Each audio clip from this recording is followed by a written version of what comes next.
نهاية الشراكة بين العراق والأمم المتحدة، وإنما تمثل بداية فصل جديد من التعاون، وخصوصا في مجالات التنمية والنمو الاقتصادي الشامل وتقديم المشورة. علاقتنا مع الأمم المتحدة من خلال بعثة يونامي كانت محورية وفعالة لتلبية احتياجات العراق ومساعدته حتى بلغ مرحلة الاعتماد على نفسه بشكل كامل. Mark Sutherland joins us once again. Mark, over 20 years since the US-led invasion of Iraq in 2003 and over 2 decades of UNAMI. What does this say about Iraq's current political maturity and sovereignty, and why have they chosen now to end it? A very good question, Thomas, and we also remember the Iran-Iraq war soon after the regime change in 1979 under the Ayatollah. So let's just bear those in mind as well as other things that we've touched on earlier. It's very interesting, isn't it? 22 years. Where were the weapons of mass destruction? We look at all the destruction that happened, including civilian lives, the lives of British servicemen, American servicemen. We look back at this, all the oil fields burning, etc. There is a lot of history to then go over. If it's going to be stable, that's not necessary. Of course, that is a good thing, and I'm sure that your dear guest Yossi can then give another input on that, even more greater than I can. But the key, and an understanding of that. But the key is look at it. Suddenly they're turning around and saying, right, we don't want the UN in here. We don't need the UN in here. Many countries don't need the UN, frankly, within their borders. But that's another subject for another day. And if they are then standing on their own 2 feet, with then wanting to have a democratic governance, which frankly is something that the West doesn't understand within that part of the world, that you cannot impose democracy at all. If you then understand the clans, the tribal background to these areas, and also we have to understand when Iraq as a country was then created, once the Ottoman Empire has then fallen. People may think, Mark, why is this all relevant? It is all relevant. But the number one thing is, Thomas, some of us remember this history as if it was yesterday. But it's, yes, of course, we want peace in that region. And with all that's gone on since the 7th of October attack by Hamas on Israel, that's another factor that has to be borne in mind in their own stability and their own concerns and understanding of what has happened in Iraq. I think that region, with all the changes that have gone on, is deeply, deeply complex. But we're going to have to see how this then rolls out, Thomas. Thank you. Mark Sutherland, thank you for joining us on NewsX World. It's always a pleasure to talk to you here. And you, sir. Thank you. We now move on and to another story from West Asia, and the Israeli military has reportedly killed senior Hamas commander Raed Sayed, one of the architects of October the 7th, 2023 attacks on Israel in a strike on a car in western Gaza City. The attack has killed 4 people and wounded at least 25 others, according to Gaza health authorities. However, there is no immediate confirmation from Hamas or medics that Sayed was among the dead. The Israeli military said it had targeted a senior Hamas commander in Gaza City without giving a name or any details. If Sayed was killed, it would be the highest profile assassination of a senior Hamas figure since the ceasefire deal came into effect on October the 4th. An Israeli defense official said Sayed had been targeted in the attack, describing him as the head of Hamas's weapons manufacturing force. Joining us once again is Yossi Kopawasa, an Israeli intelligence and security expert, joining us live from Tel Aviv. Yossi, big news today if this turns out to be the individual that Israel has targeted. However, what does come to mind instantly is this strike, of course, happened during a ceasefire when the first phase has not yet finished. With the second ceasefire being on the table, open for the discussion. How does Israel justify this strike without collapsing this truce altogether?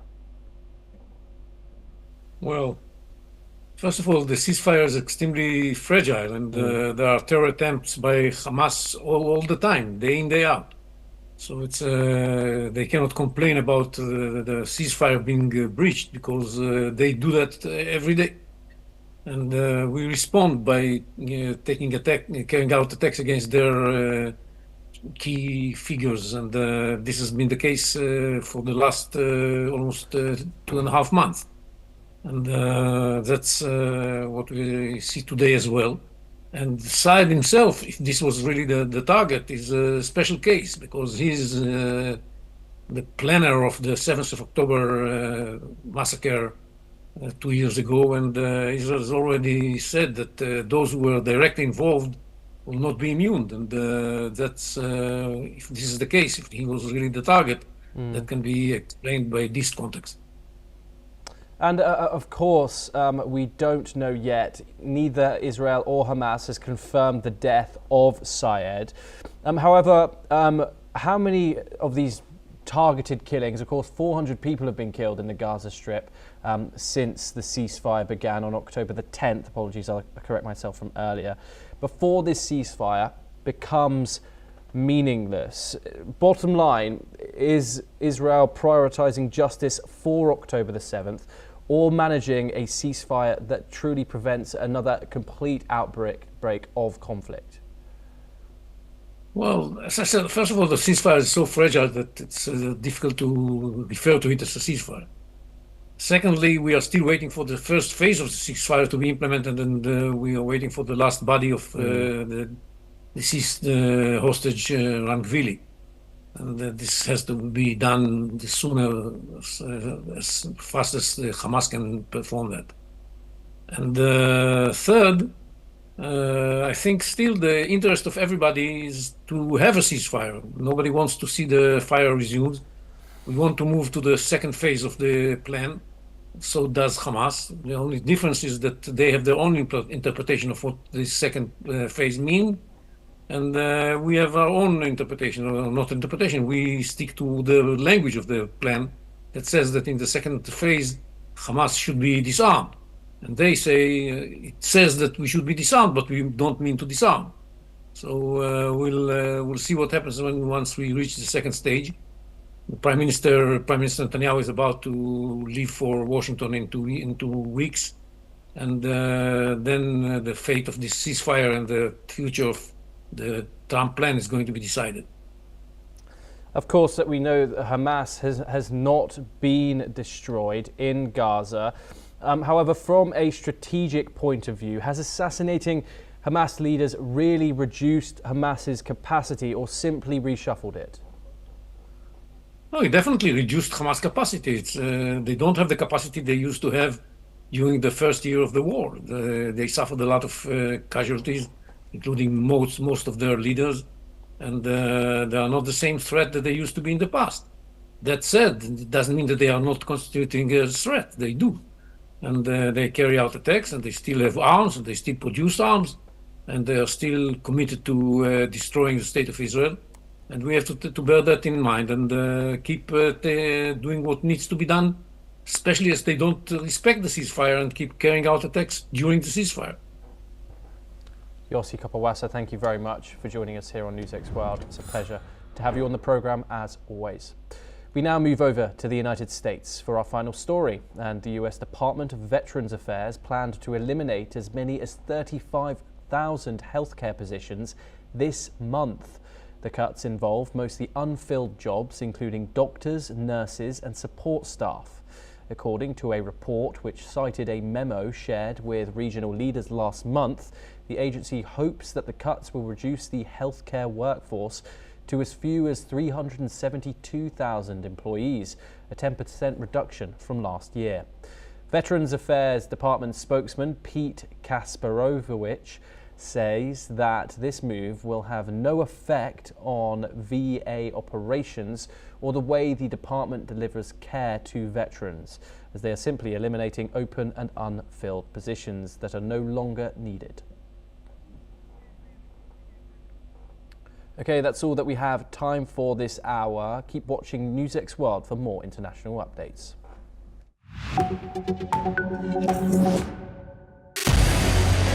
What we can do as the Interparliamentary Union to strengthen democracy, to promote human rights, to ensure that humanitarian law is respected. UN Security Council needs a makeover, a comprehensive reform, and India deserves a position there, a role there. Prime Minister Modi during Operation Sindoor made it amply clear that war has never been India's choice. We are with the side of peace. We are neither neutral nor indifferent. We are with peace. We would have dealt with US a whole lot on trade and those kinds of things, and that's not as certain these days. So we have to go back and look at our European partners, our Asian partners. An opportunity to exchange, to have a dialogue, to have a debate on a different perspective on finding the solution of the conflict. First thing that is important to have a common ground, and that we do have with humanitarian laws and human rights, but also to say, okay, what does it mean for us as a country to act on these laws and how can we work together? When we realize that there's something wrong with democracy, the institutions and policies, values come together and we take stock, and it's possible then to improve and chart a new course for democracy. It's the people's right to self-determination, and if they want to be independent, they should be independent. We will not start a war against Greenland.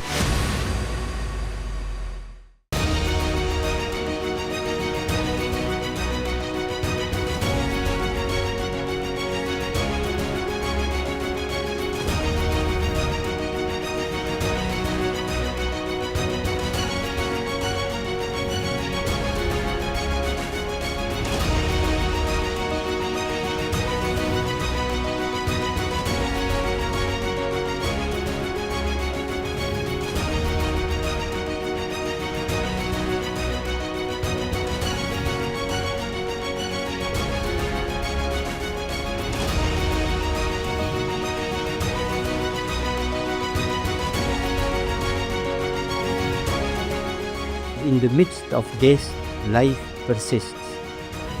In the midst of untruth, truth persists.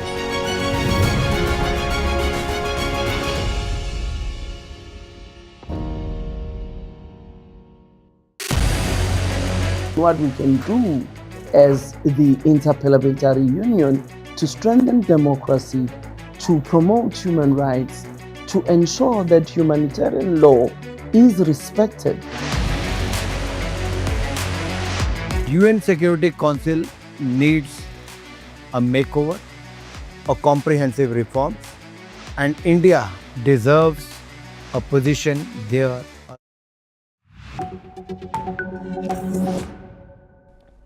Hello and welcome. I'm Thomas Porteous and you're watching the World Report on NewsX World. Let's take a look at some of the top headlines of the hour. 2 people are killed and 8 others injured critically in a shooting at Brown University in the United States. Authorities say the gunman remains at large as the investigation continues. More than 200 former hostages and bereaved families sign a letter urging Prime Minister Benjamin Netanyahu to authorise a state inquiry into the October the 7th attacks. They call for truth and accountability over security failures and the state's response during the Hamas-led assault. Thailand's caretaker prime minister says there is no ceasefire with Cambodia and the military will continue operations along the disputed border. The statement comes after calls from Malaysia and a US claim of a truce, with both Thailand and Cambodian leaders do not confirm.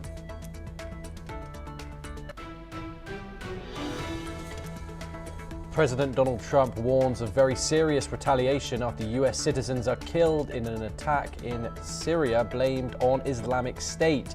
Trump says Syria's president is devastated by the attack and stresses Syrian forces are fighting alongside US troops. International rights groups condemn Iran's rearrest of Nobel Peace Prize winner Narges Mohammadi and urge authorities to clarify her whereabouts. Her lawyer says Mohammadi is detained after speaking out over the suspicious death of a fellow rights lawyer in Mashhad. EU Commission President Ursula von der Leyen welcomes the release of Belarusian opposition figures and political prisoners by authorities in Minsk. She says the move should strengthen efforts to free all remaining detainees and keep pressure on Belarus over human rights. UN Secretary-General Antonio Guterres condemns a horrific drone attack on Bangladeshi peacekeepers in Sudan that kills 6 and wounds 8 others. Guterres warns such attacks may constitute war crimes and says those responsible must be held accountable. Police say around 70,000 people rally in Nepal for the party of ousted former Prime Minister KP Sharma Oli. The gathering near Kathmandu is the largest since anti-graft protests forced Oli from power 3 months ago.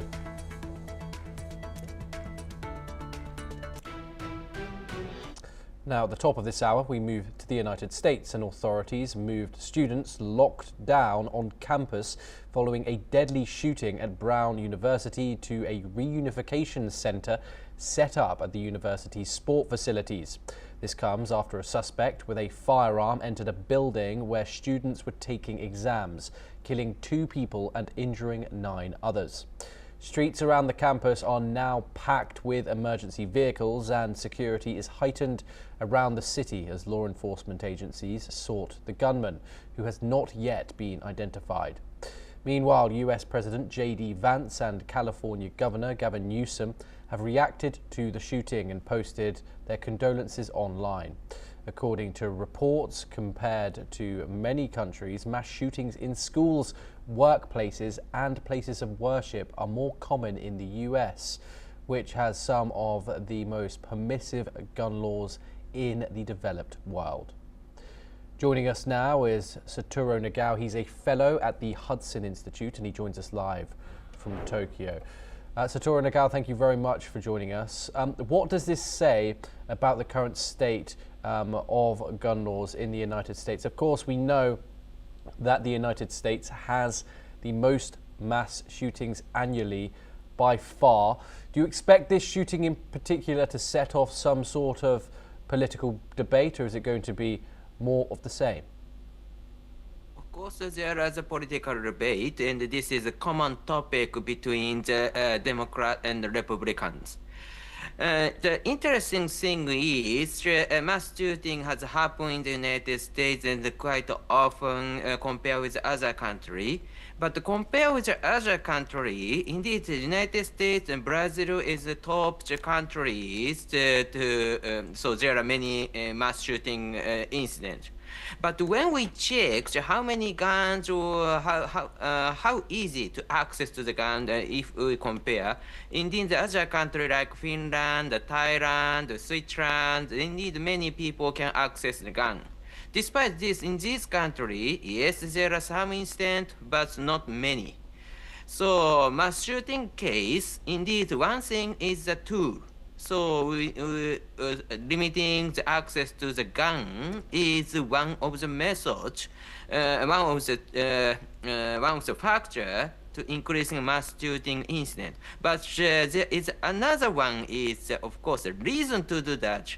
That is another aspect of the mass shooting. And in case of the US or Brazil, why so many people commit the crime, especially the gun-related mass shooting crime, it's not only the tool but also the reason related with the reason is important in this discussion.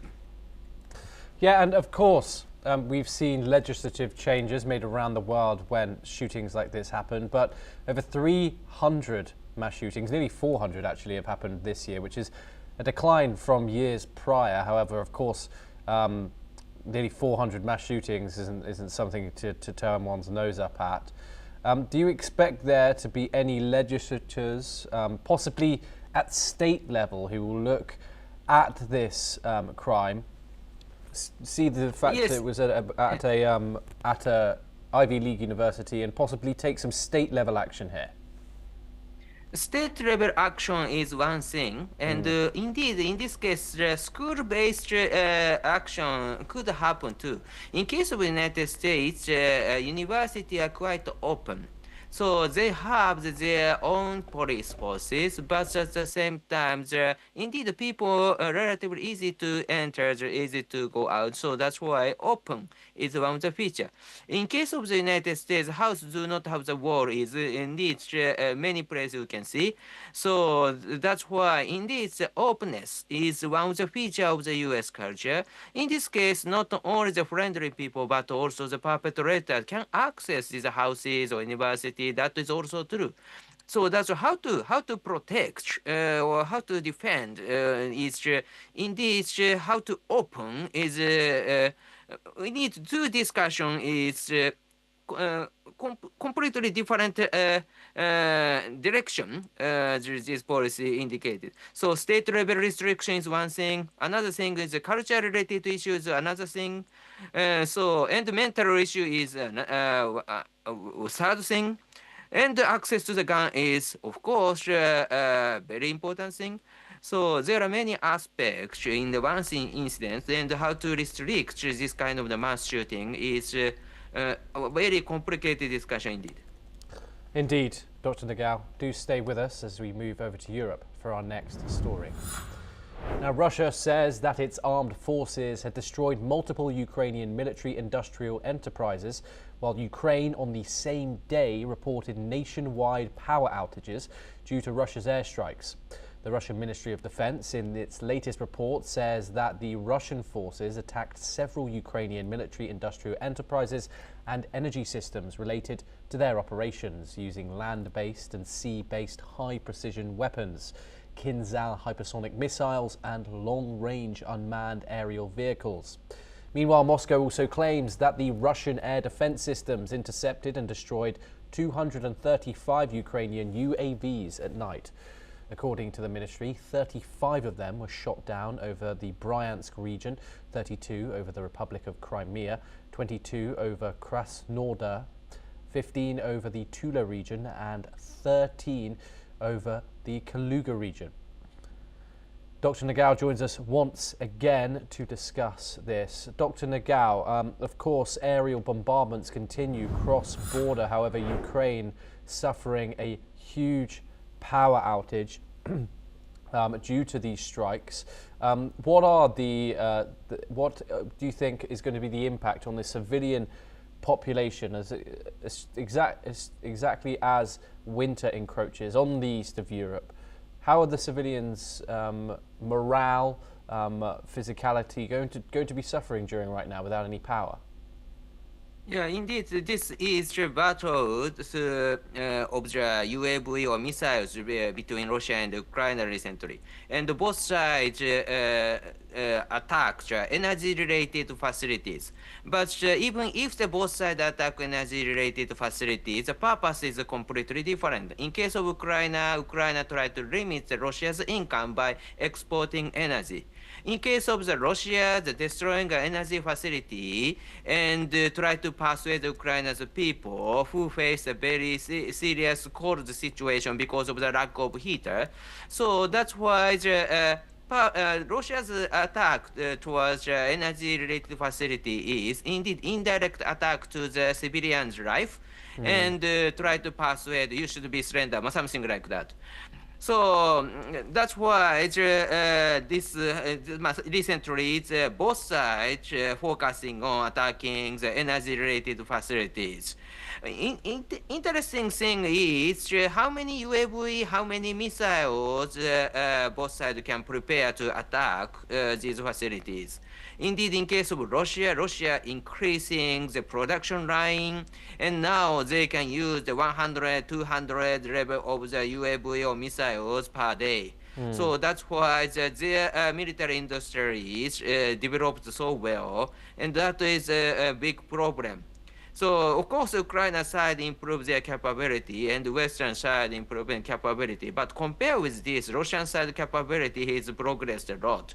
So that is the reason, view from the attrition war, view from the sustainability of this attack, indeed Russia still gets advantage because in case of the quantity, even if the quality of the weapon is not so sophisticated.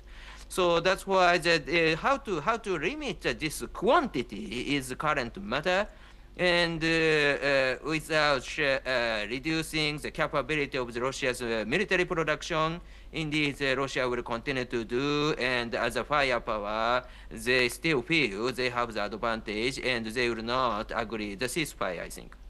Yeah, Dr. Nagao, of course, we've seen an increase in intensity of drone strikes, aerial strikes hitting civilian and industrial infrastructure on both sides. However, of course, in the backdrop, these diplomatic talks are ongoing. Both sides, of course, maintain the stance that they do indeed want peace. Do these strikes show that neither side is ready for de-escalation in the long term? Of course, the lack of the capability indicates agreed to ceasefire, but the lack of the capability we cannot see because of this such kind of the military production. So that's why this is a matter. So every day they can use 100, 200. Yes, it is true. The Ukrainian people, even if the 100, 200, still they will resist, I think, because destroying the heater. But still, they prepare the more personal battery to operate this heater. So they try to survive even if the tough situation. So this means that their morale is relatively high, still strong resistance Russia should expect. So that's why indeed 100, 200 is quite a big number, but at the same time, still this is not enough to persuade Ukraine to surrender. So, but anyway, Russian side can use such kind of number every day. Means that Russian people, especially President Putin, feel still Russia can fight. Then this situation creates a mood they do not need to agree the ceasefire.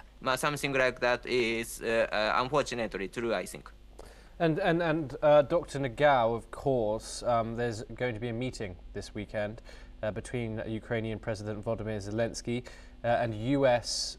We know that Steve Witkoff and Jared Kushner are going to be present, and also European representatives, all in Berlin, to discuss what they're calling the fundamentals of peace. Zelensky has said that Ukraine needed a dignified peace, and that and a guarantee that Russia, which of course invaded Zelensky's country in 2022, would not attack again.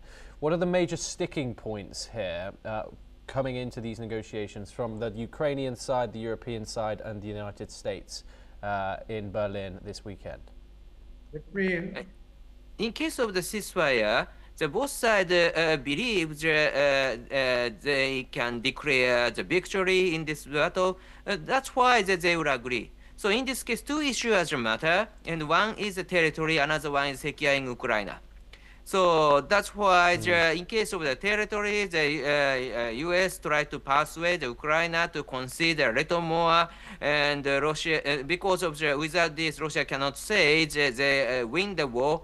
But at the same time, Ukraine need to say that they also need to say the victory. So that's why the securing Ukraine is a matter. So how to secure after the ceasefire, that is a matter. So U.S. promised Ukraine the U.S. will protect Ukraine, but a little bit ambiguity. If Ukraine feel, Ukraine cannot agree. So that's why these negotiations, the territory and the securing Ukraine, these are two issues, and Russia will get the territory. Instead of this, Ukraine can get the security.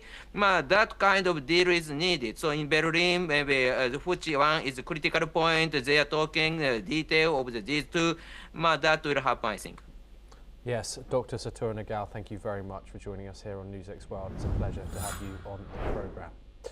We now move on over to the United States for our next story. And US President Donald Trump has acknowledged that it will be difficult for Republicans to retain control of both chambers of Congress in the 2026 midterm elections. According to reports, Trump said that while his party should win, history and statistics make holding power in midterm contests a tough challenge. The elections, scheduled for November the 3rd, will see all 435 seats in the House of Representatives and 1/3 of the Senate up for grabs. Republicans currently control both chambers, though the ruling party has traditionally struggled in midterm contests.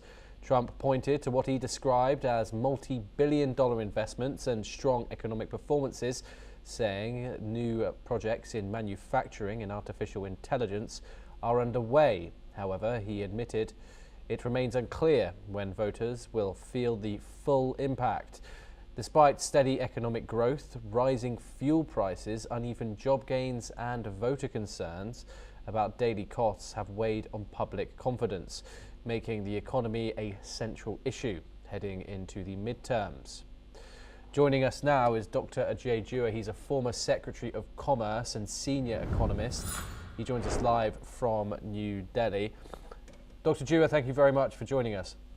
Of course, Donald Trump's staple economic policy, tariffs. Of course, that hasn't gone down amazing with the American public when it was initially announced. Of course, stock markets crashed across the world due to the fact. However, when Donald Trump starts making these trade deals, some people decide to think that maybe he's done the right thing. Maybe America has, in fact, finally designed something to break its reciprocal ranks. However, under Donald Trump, the likes of groceries, the likes of fuel and other commodities that are simply on the shelf have been in fact increasing, whether it be single digits or double digits. How important is this to the American electorate, particularly as we saw Biden, his main staple disaster in that campaign that Donald Trump kept going back to was inflation. How do you expect Donald Trump to do with his current economic policy, due to the fact that that is the leading cause of concern for Americans? Thank you very much, Mr. Thomas. I think it's $1 million question, which you are $1 billion now. I think million is too small a currency now. Of what could happen to the U.S. economy with all the measures which have been initiated by President Trump ever since he came in on January 20th earlier this year. So far, the results I would have called them mixed, but I'm not even willing to concede that fact.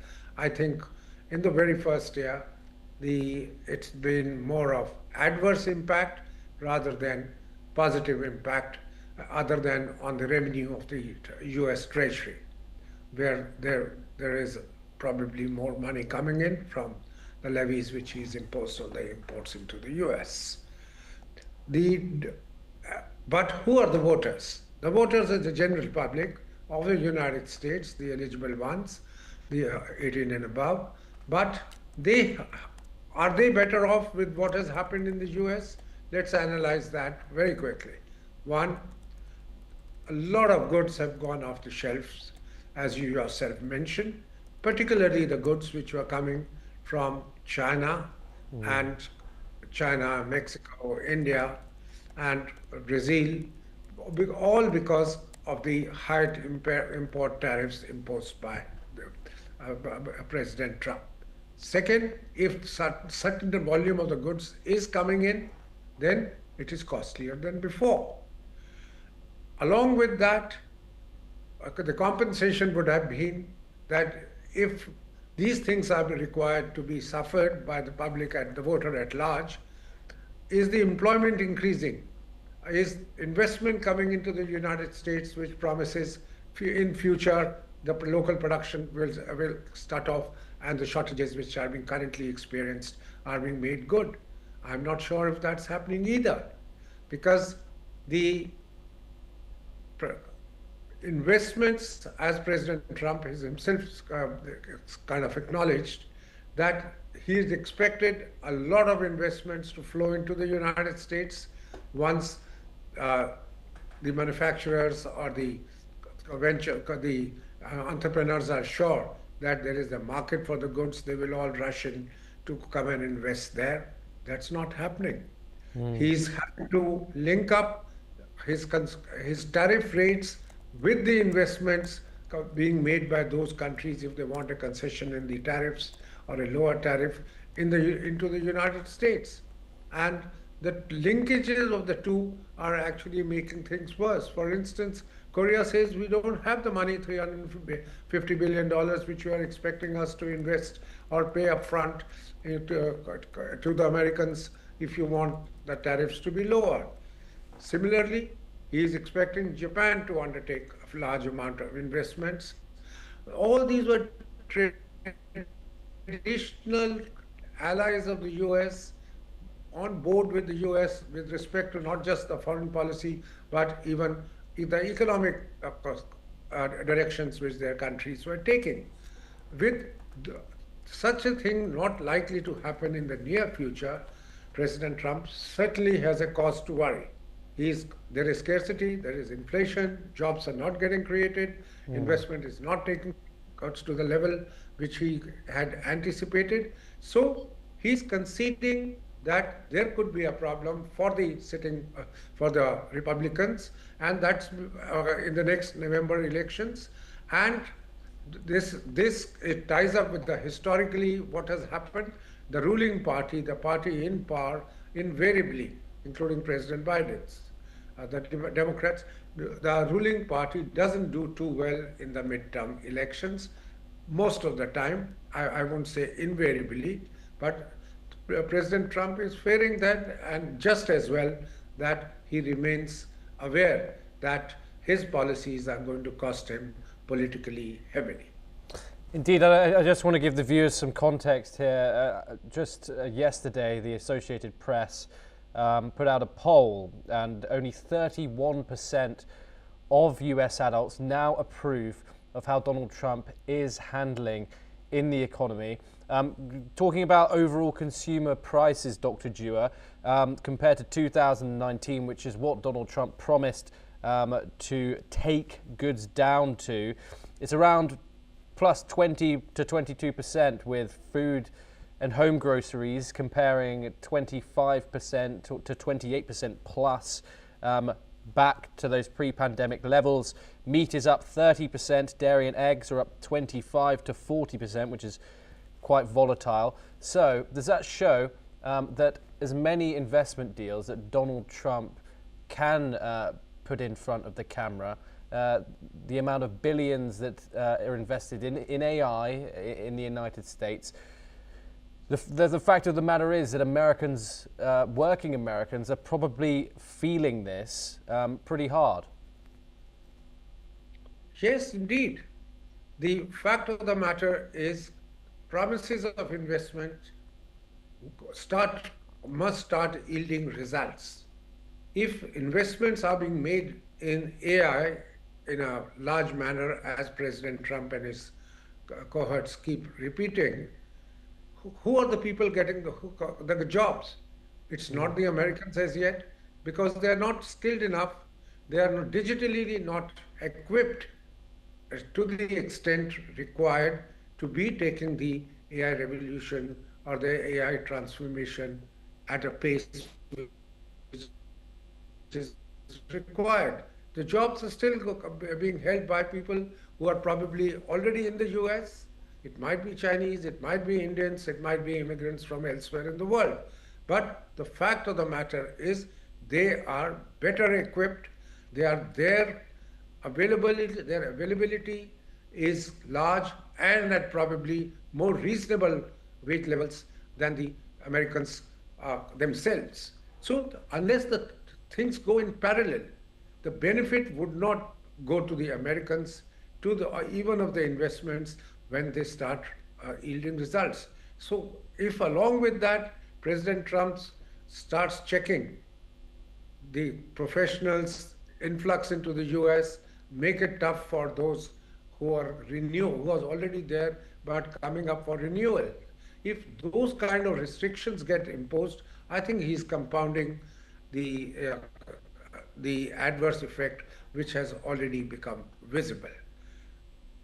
Dr. Jay Dewar, thank you very much for joining us here in the NewsX World. Pleasure to talk to you. We now move over to the United Kingdom next, and TV presenter Jeremy Clarkson has banned all MPs from the ruling Labour Party from visiting his pub, which is located in the Cotswolds region of south central England. By banning all Labour Party MPs, he has joined a nationwide campaign called No to Labour MPs, recently launched by the owners of drinking establishments to express their disappointment over the increase in taxes. Sharing a brief post on X, Clarkson has said that MP Marcus Campbell Savers will be the only exception to his new pub rule, which is an interesting thing to note because Marcus was expelled from the Labour Party just last week after he voted against the government's budget. Now we move over to Southeast Asia, and renewed border clashes between Cambodia and Thailand have entered a second week, despite US President Donald Trump claiming a truce had been agreed. Thai officials, however, denied any ceasefire, saying clashes continued into Sunday. The fighting stems from a long-standing colonial-era border dispute along the 800-kilometre frontier and has forced around 800,000 people from their homes. At least 25 people have been killed, including 14 Thai soldiers and 11 Cambodian civilians. Both sides accuse each other of instigating attacks and targeting the civilians from the other side. Thai authorities reported Cambodian shelling overnight, while Cambodia said Thailand continued firing mortars and bombs into border areas. Local residents remain anxious for the violence to stop, fearing for their homes, livestock and safety as the conflict shows no sign of abating. Now we move on, and the Israeli military has confirmed that its forces killed a senior Hamas militant in a strike in the Gaza Strip. According to a joint statement by Israel Defense Forces and the Shin Bet Security Agency, the strikes targeted Ra'ad Sahad, who was the head of the weapons production headquarters in Hamas's military wing. The Israeli military claims Saad was directly responsible for violations of the ceasefire agreement by Hamas in recent months, accusing him of leading the continued production of weapons during the ceasefire.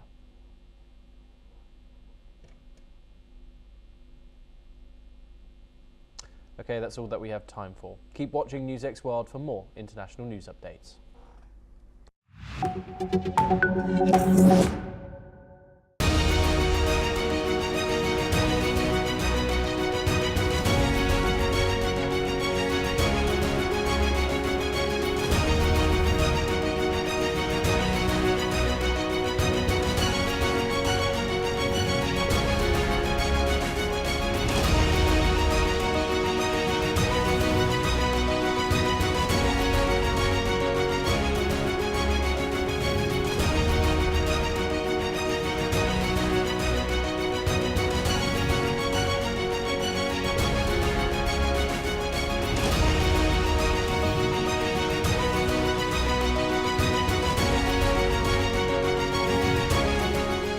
In the midst of death, life persists.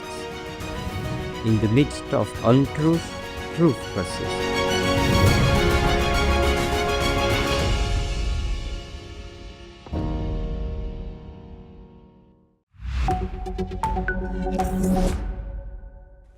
Hello and welcome, I'm Thomas Porteous and you're watching the World Report on NewsX World. Let's take a look at some of the top headlines of the hour. 2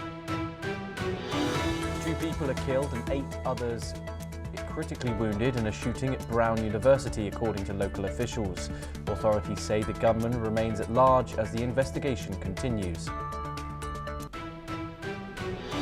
2 US soldiers and a civilian interpreter are killed in Syria after a suspected Islamic State attack on a convoy, US officials have said.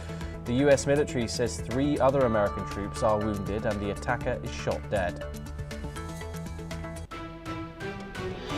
UN Secretary-General Antonio Guterres condemns a horrific drone attack on Bangladeshi peacekeepers in Sudan that kills 6 and wounds 6 others.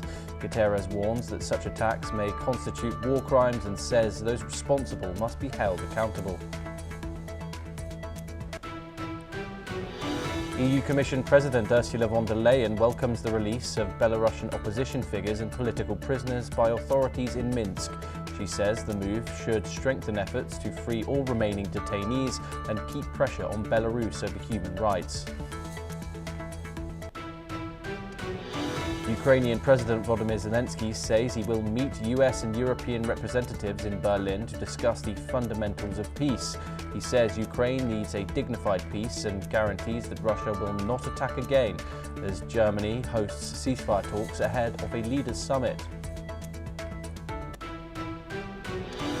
Police clash with youth for a second night in Tunisia's city of Karaoun after a man dies following a police chase, according to his family. The unrest comes as tensions rise ahead of the anniversary of the 2011 revolution and calls for a nationwide strike. Thailand's caretaker Prime Minister says there is no ceasefire with Cambodia and the military will continue operations along the disputed border. The statement comes after calls from Malaysia and a US claim of a truce, which both Thai and Cambodian leaders did not confirm. China's Foreign Minister Wang Yi says Beijing is ready to push its comprehensive strategic partnership with the United Arab Emirates to a higher level. Wang cites aligned development goals and strong economic complementary with talks with the UAE's foreign minister.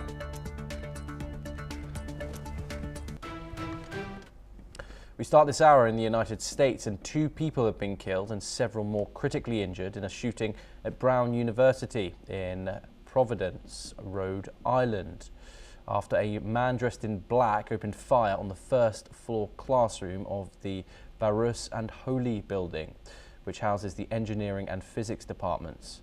Mayor Brett Smiley says that police are still searching for the shooter who struck at Brown's Barus and Holy Engineering building where exams were taking place at the time. Let's have a look at what the mayor had to say on the incident. Today is a day that the city of Providence and the state of Rhode Island prayed would never come. We've heard about horrific acts of gun violence and active shooter situations in other places, but not here. But this afternoon at 4 o'clock in the afternoon, we received a call. 4:05 was when the initial call came in to Brown University of a report of an active shooter. I can confirm that there are 2 individuals who have died this afternoon, and there are another 8 in critical status, though stable, at Rhode Island Hospital. Those are the only injuries or casualties that we know at this time. Additionally, we do not have a shooter in custody at this time. There is a shelter in place in effect for the greater Brown University area. If you live on or near Brown's campus, we are encouraging you to stay home and stay inside. If you're not home at this time, we would encourage you not to return to your homes until the shelter in place has been lifted. Brown, Providence, and the FBI are currently in close coordination as they seek to find the shooter or shooters. The shooting took place at the Barris and Holly building, which is a Brown University engineering and physics building. The building contains both classrooms and lab space.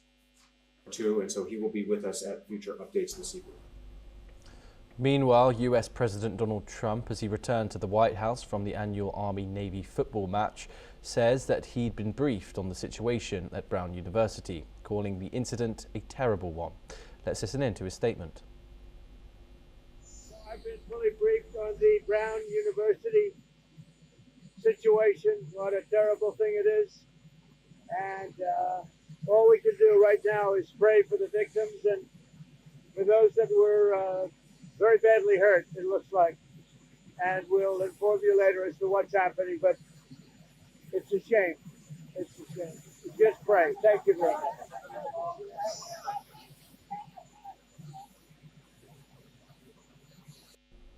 Joining us now is Shruti Dasgupta. She's an international affairs expert and she joins us live from New Delhi. Shruti, as of November the 30th, there were approximately 397 mass shootings nationwide this year. That includes where 4+ people were shot in a single event. This one, however, of course, happened in a place of education. How likely is this incident likely to reignite calls for federal gun reform? Greetings, Thomas. Thank you so much for inviting me. What I understand is that data shows that unfortunately, despite 300+ events, almost, if we include this one, 400 events of mass shootings and injury or death caused by it, that is still a 20-year low for USA. That means it peaked at around, I think, 22, 23 post-pandemic, where the mental state of a lot of people was not very balanced. And now it's coming down to what they call regression to mean, as in what is the average that they can expect. It is down from last year's also. Last year, I believe it was, I think, 600 odd events. Please do correct me if I'm wrong in these stats.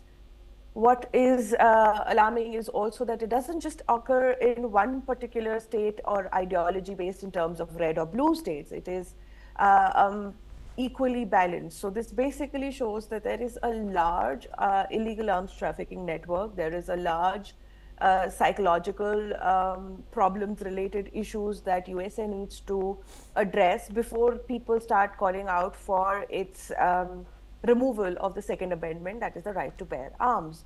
And although there are, in Rhode Island particularly, they have a lot of measures in place like gun licensing, concealed weapon licensing, a blue card where it is somebody gives an exam whether you're actually fit to carry an arm with you or also or not. But there is none, as we've discussed before, where the psychological mindset of the gun holder is addressed. So, and December being the holiday month where unfortunately all the loonies come out of their bins, tends to be slightly more violent, not just in America, but in a lot of places. So this is what we are seeing. People will now again stand up and say arms should be banned, and there'll be another lobby that will say that arms shouldn't be banned. They are what is protecting us against the people who are carrying illegal arms. So it's a conversation which asks USA to understand that bearing arms is not the problem. The problem is the people who are bearing arms and how and what they use it for.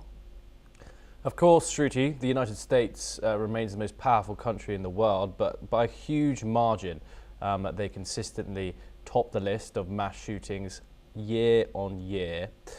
From an international lens, how damaging are these repeated mass shootings to America's soft power and moral authority?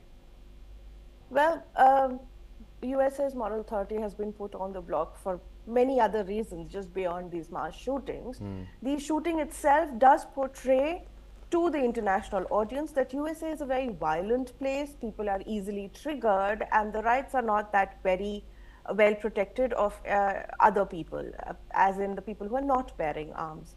It also puts a sense of fear in outsiders because the trigger level is so high, you may never know who is going to end up shooting who. These are not gang violences that are happening. What we're talking about is school violences, in this particular case, a university violence. So people feel a little bit of apprehension while trying to understand why USA behaves the way it does. So overall, US citizens are specifically looked at through a lens of people who are highly unstable in terms of their temper levels, and their violence level is always highly ranked up there. And Trump, of course, we just heard his response. He's called for prayers in regards to this incident.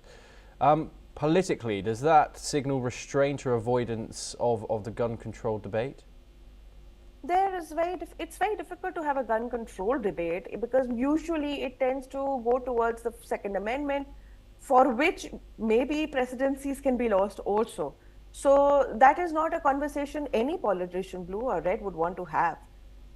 They would want to, as I said before, they should consider putting additional hurdles in the path of holding arms, so that the arms lobby is not disturbed, but at least the loonies don't get their hand on it. And beyond it, they have to address the elephant in the room, that there is a very huge illegal arms trafficking business. Ghost guns is an issue. There is the issue of it is being almost 1/4 of what a legal arm would cost, because it comes with so many barriers. The legal arm, let's say, is about $2,500. An illegal one would be available for 500. So a huge economy runs on illegal arms. That is what they need to address, rather than go after the illegal arms lobby, which of course is going to support the right to hold arms. And Shruti, Brown University, of course, an Ivy League university, the seventh oldest university in the United States.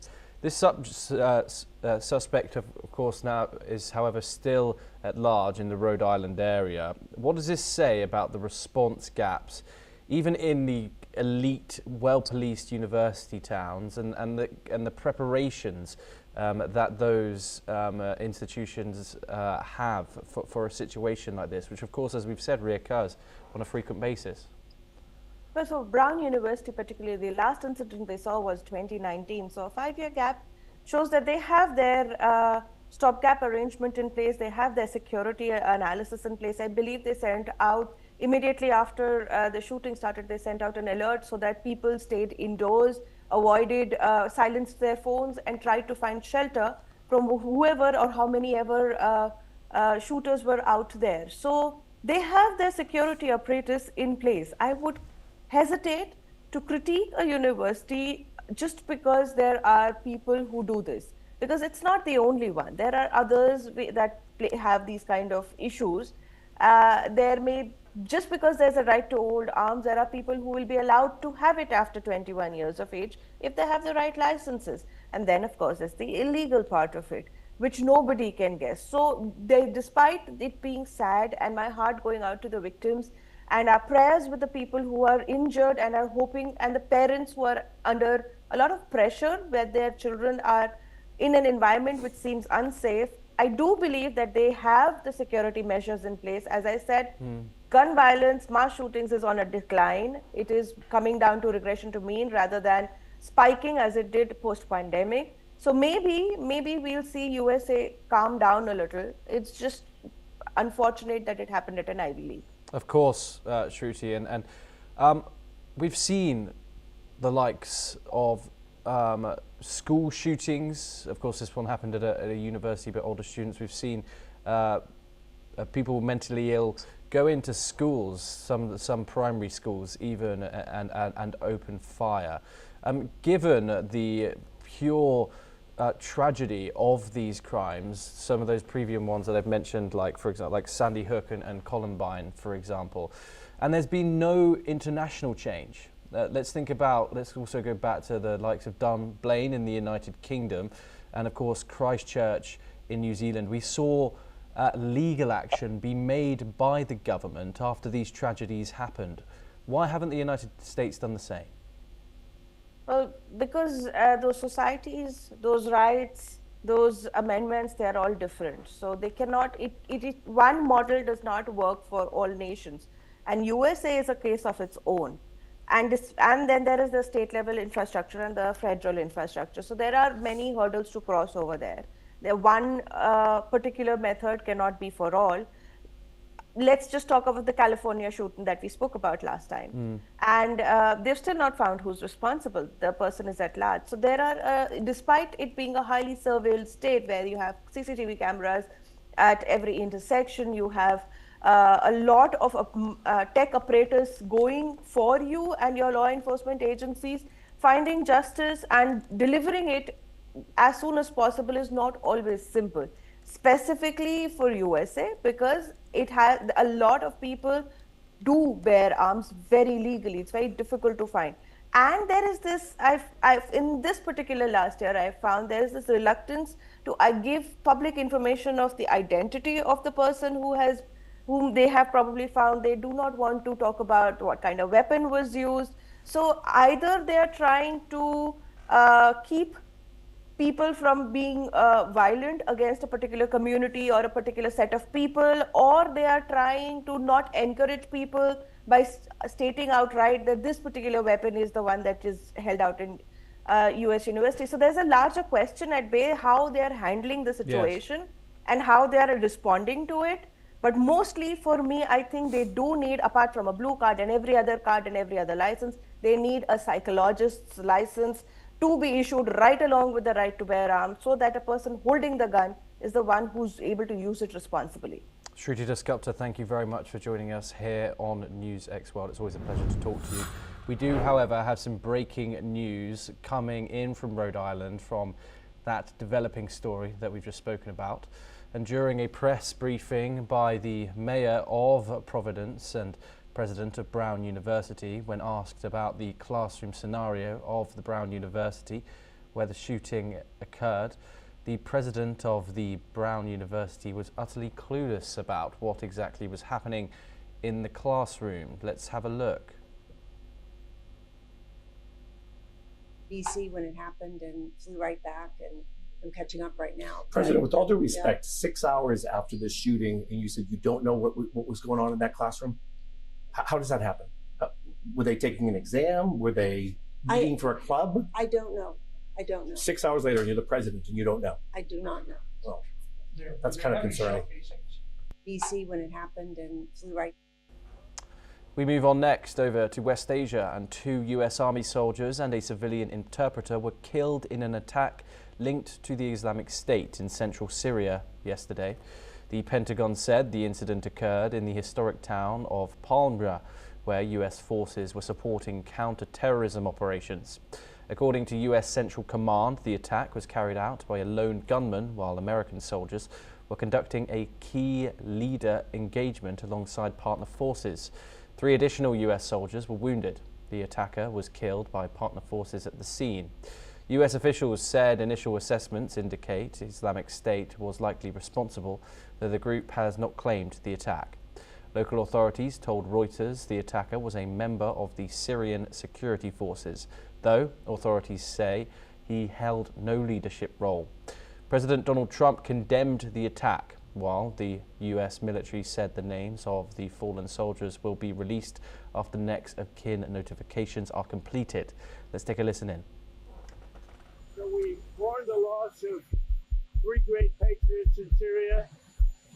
You know how it happened. It was an ambush, terrible. We also have 3 wounded. They seem to be doing pretty well. So we mourn the loss. These are 3 great people. And it's just a terrible thing. Syria, by the way, was fighting along with us. The new president of Syria is, as they told me, and I'm not surprised, he's devastated by what happened. This was an ISIS attack on us and Syria. And again, we mourn the loss and we pray for them and their parents and their loved ones. Very, very sad. Mr. President, will the U.S. retaliate against ISIS? Yeah, we will. And will the U.S. forces attack again? Will the U.S. still be there? We will retaliate. Thank you very much.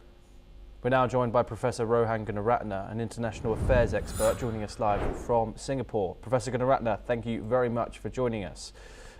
Does this attack confirm that ISIS does in fact remain operational despite years of US-led counter-terrorism operations? Thomas, 10 years ago, ISIS was the world's most strongest terrorist movement, and its HQ, its headquarters was in Syria and Iraq. ISIS still has remnants in Syria and Iraq, and this particular ISIS attack, where Americans were killed, was a direct result of the survival and attempts to revive in Syria and Iraq. So what is imperative is for governments to work closely with partner nations in the Middle East to dismantle the ISIS remnant structures. Unfortunately, ISIS has spread to Asia, ISIS has spread to Africa, but still in the heartland where ISIS emerged, there are still cells, networks, and individuals that needs to be targeted and eliminated. So I believe that this is a persistent threat, but it is a threat that governments, by working together, can dismantle so that security can be restored. Yes, and Trump and the Secretary of Defense, Pete Hegseth, have both vowed retaliation against the attackers. What form is that most likely to take? Targeted strikes, expanded operations, or something else? US has been training the Syrian security forces to be better equipped and better trained so that they can do that targeting, but US itself conducted the airstrike. US will continue to unilaterally take action against ISIS remnants, but will also capacitate Syria and other governments to fight back. What is important to understand is that this particular terrorist is suspected that he was a former member of the Syrian regime, and it is very likely true because many people from ISIS have been integrated to the Syrian security forces. So there must be a rehabilitation program to replace their ISIS ideology with a mainstream ideology, and that takes time, it takes effort, but I only hope that the Syrian government will change the jihadist ideology of the members of the Syrian security forces that previously served with Hayat Tahrir al-Sham and with ISIS. And Professor Gunaratne, we've seen the United States remove sanctions on Syria, and we've also seen al-Shara visit the White House, for example. However, of course, there's been sectarian clashes killing hundreds of people, and this is a new escalation when it comes to violence in the country post Bashar al-Assad. How do you think the United States is now looking at this alliance? You are very correct, Thomas. What we have seen is that the Shiites or the Alawites, the Druze, the Christians and Kurds are under threat, and thousands have been killed since Ahmad al-Shara became the de facto president of Syria. But this is because the ideology of Ahmad al-Shara needs to transform, and he needs to become a secular leader, not espouse religious extremism. He should totally dismantle the idea of having a Sharia law and make sure that it becomes a peaceful nation by bringing religious exclusivism and extremism.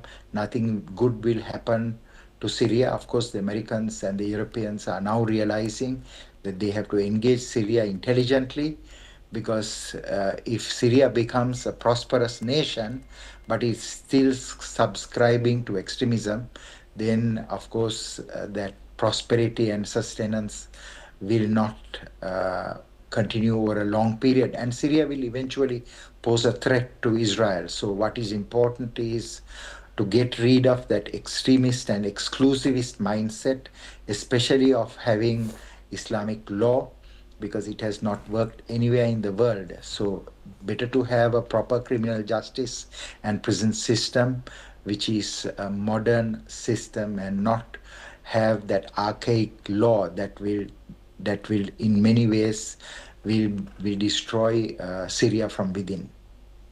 Yes. Professor Gunaratne, do stay with us as we move over to Europe for our next story. Now, the Belarusian government has released 123 people, including foreigners, a Nobel Prize winner and several political opposition leaders who were being held in prison on espionage, terrorism and extremism charges. Belarusian government officials say that the release is part of agreements reached with US President Donald Trump and involves the United States lifting sanctions on the Belarusian potash industry. Among the prisoners released were two prominent Belarusian activists, a Nobel Prize winner, and opposition figure Maria Kalesnikava. According to the Ukrainian authorities, of the detainees, 114 were transferred to Ukraine, while the remaining 9, including Bialatsky, were transferred to Lithuania. Professor Gunaratne, of course, these sanctions were placed on Belarus for several reasons. Rigged elections in 2020 and a brutal repression following that, which was committed by the current leader who this deal was agreed with, Alexander Lukashenko. Weaponizing migrants against Europe in 2021, where the Belarusian authorities flew migrants from the Middle East and Africa and pushed them towards Lithuania, Poland and Africa, where the EU called it hybrid warfare. And also, of course, enabling Russia's war in Ukraine, where Belarus allowed Russian troops, missiles and aircraft to use its territory to invade Ukraine. The United States, of course, seemingly warmer towards Moscow. However, this is a huge development coming out of the east of Europe. Do you think that lifting sanctions like this in exchange for prisoner releases does set a dangerous precedent? Certainly, Thomas, it does. But what is important is that the Americans were very smart. They managed to get the Nobel Prize winner, who should have been the new president of Belarus, released from custody. And also they got more than 130 people released, which includes a very famous musician, a lady renowned for performance in the orchestra released. And all these people were arrested on false charges and they spend a lot of time in prison. And I hope that there will be a change in Belarus, because people are realizing that the current leadership needs to be replaced. So this may be the very beginning of a change in Belarus, which is also keen to get rid of the sanctions, and that's why they released these prisoners. So this is good news, but certainly we must all be aware that there will be similar arrests based on false charges, simply because a man who really didn't win the election is now the head of government in Belarus and he wants to continue. Professor Rohan Gunaratne, as always, it's a pleasure to talk to you here on NewsX World. Thank you very much for joining us. We now move on and over to the United States, and White House border czar Tom Homan has stated that the tougher security measures along the US-Mexico border is important to counter the illegal maritime activity, which he says has increased in recent times. He has also noted that US President Donald Trump has added more Coast Guard boats and Navy vessels to further help tackle the issue of immigrants illegally entering the United States using waterways. Let's take a listen in. We knew when we locked the border down, me and Ronnie discussed it many times, we knew when we locked the border down, they're going to take to the water. So President Trump has not only signed more Coast Guard boats to the water, more Navy vessels to the water, but air and marine operations down on the end, they put more watercraft in. Additionally, the Commissioner of Customs and Border Protection has held a news conference along the border wall between San Diego and Mexico's Tijuana region. He has stressed on border security measures and praised the work of Border Patrol and ICE agents. Let's listen to it. Border security is national security. Sometimes I think people overly complicate this, but you need to think of it as simply just like your home. If you cannot identify and control and know who and what goes into your personal home, you have no personal security. And as a nation, if we can't identify people entering our home and then make conscious decisions based on laws that are put in place by Congress, who and what we're going to allow into our home, any conversation about security is a fraud. We now turn over to Latin America, and hundreds of government supporters took to the streets in Caracas on Saturday, protesting the US seizure of a Venezuelan oil tanker in the Caribbean waters. The Venezuelan government has denounced the move as an act of piracy. The demonstrations, held under the slogan "Great National Protests Against Yankee Piracy," were echoed in several cities. Protesters gathered in Caracas, La Vega neighborhood, joined by local officials, including the city's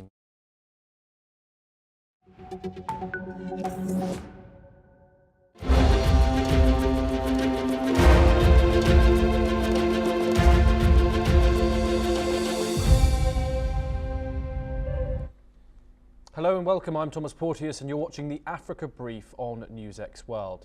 Let's take a look at some of the top stories of the hour. UN Secretary General Antonio Guterres condemns a horrific drone attack on Bangladeshi peacekeepers in Sudan that kills 6 and wounds 6 others.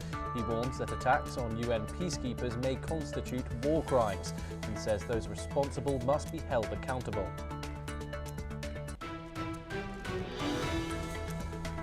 M23 rebels push ahead in Eastern Democratic Republic of Congo, escalating fighting in the mineral-rich region. The advance comes days after Rwanda and the DRC sign a peace deal in Washington aimed at halting the decades-long conflict. Meanwhile, US Secretary of State Marco Rubio says Rwanda's actions in East DRC clearly violate the peace deal signed under President Trump. Rubio warns the United States will take action to ensure commitments made under the accord are upheld. Police clash with youths for a second night in Tunisia's city of Karayan after a man dies following a police chase, according to his family. The unrest comes as tensions rise ahead of the anniversary of the 2011 revolution and calls for a nationwide strike. The Trump administration strips temporary legal protections from around 5,000 Ethiopian nationals, ordering them to leave the United States within 60 days. Officials say conditions in Ethiopia no longer justify protection despite ongoing violence as part of a broader immigration crackdown. Cameroon detains dozens more protesters as a political crisis deepens following disputed presidential election results. Rights groups say more than 1,000 people remain in custody after unrest over President Paul Biya's re-election, which the opposition calls fraudulent.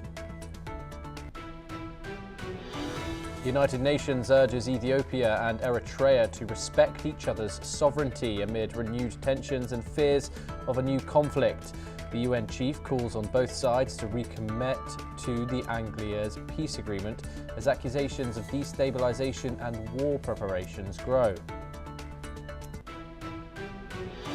A Tunisian court sentences prominent opposition figure Abu Musi to 12 years in prison, according to our lawyer. Rights groups say the verdict deepens President Kais Saied's grip on power as Musi denounces the ruling as politically motivated.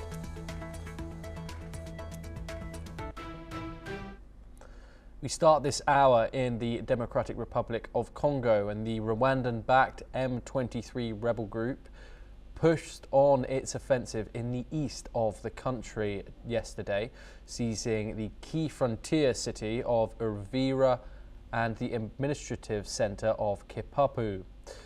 The capture of Uvira allows the group to control the land border with Burundi, cutting off military support for the DRC government. The United States condemned Rwanda for backing the M23, accusing it of violating a US-brokered peace deal signed last week in Washington. Secretary of State Marco Rubio warned that the US would take action to uphold the agreement.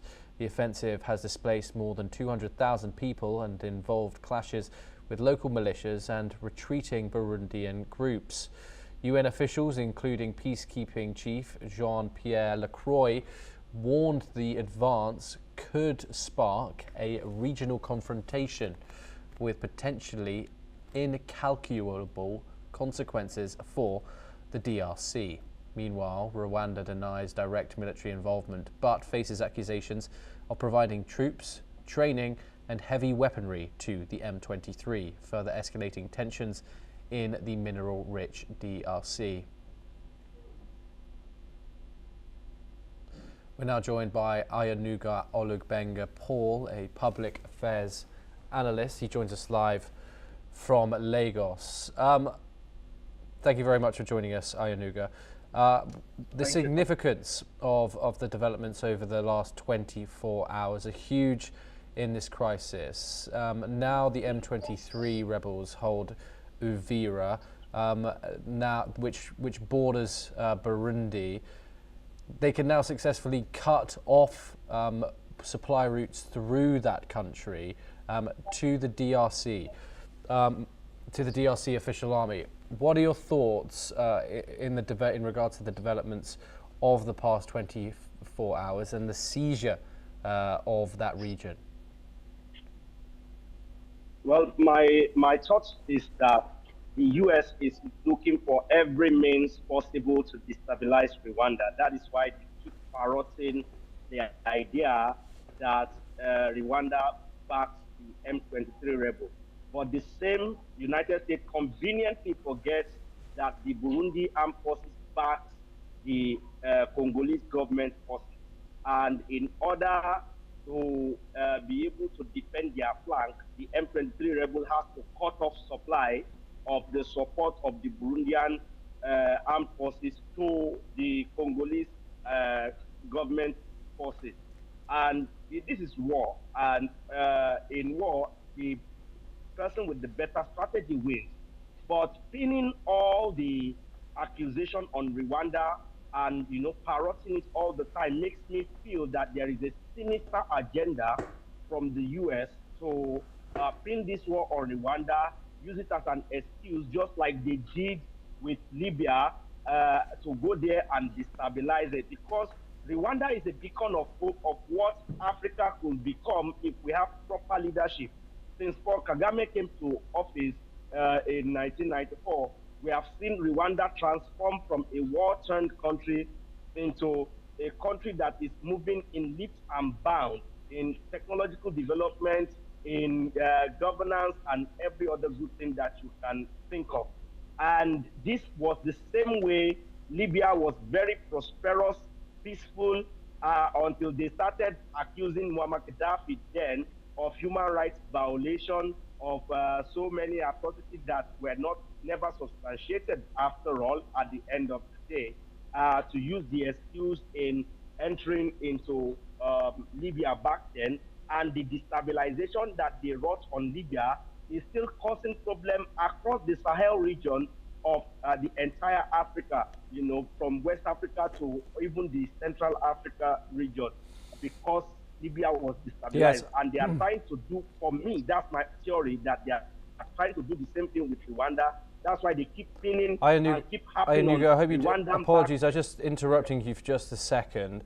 Of course, Rwanda has repeatedly denied backing these M23 rebels. How credible are those denials at this stage in this conflict? How credible is the U.S. assertion that Rwanda is the one backing them? U.S. has been known as a country that lies through its teeth. They've told us that there were weapons of mass destruction in Iraq in 2003.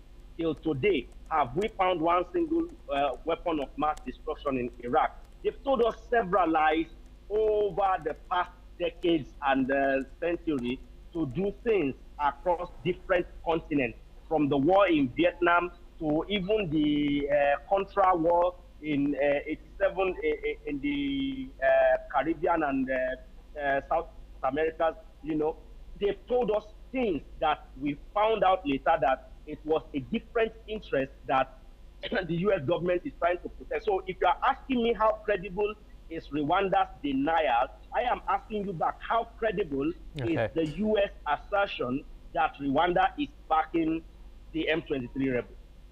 I just have to say, Ayanuga, before we move on, that the United Nations Security Council has formally noted Rwanda's support for the M23 offensive in Resolution 227, and it called on Kigali to stop backing these rebels and pull out of the DRC.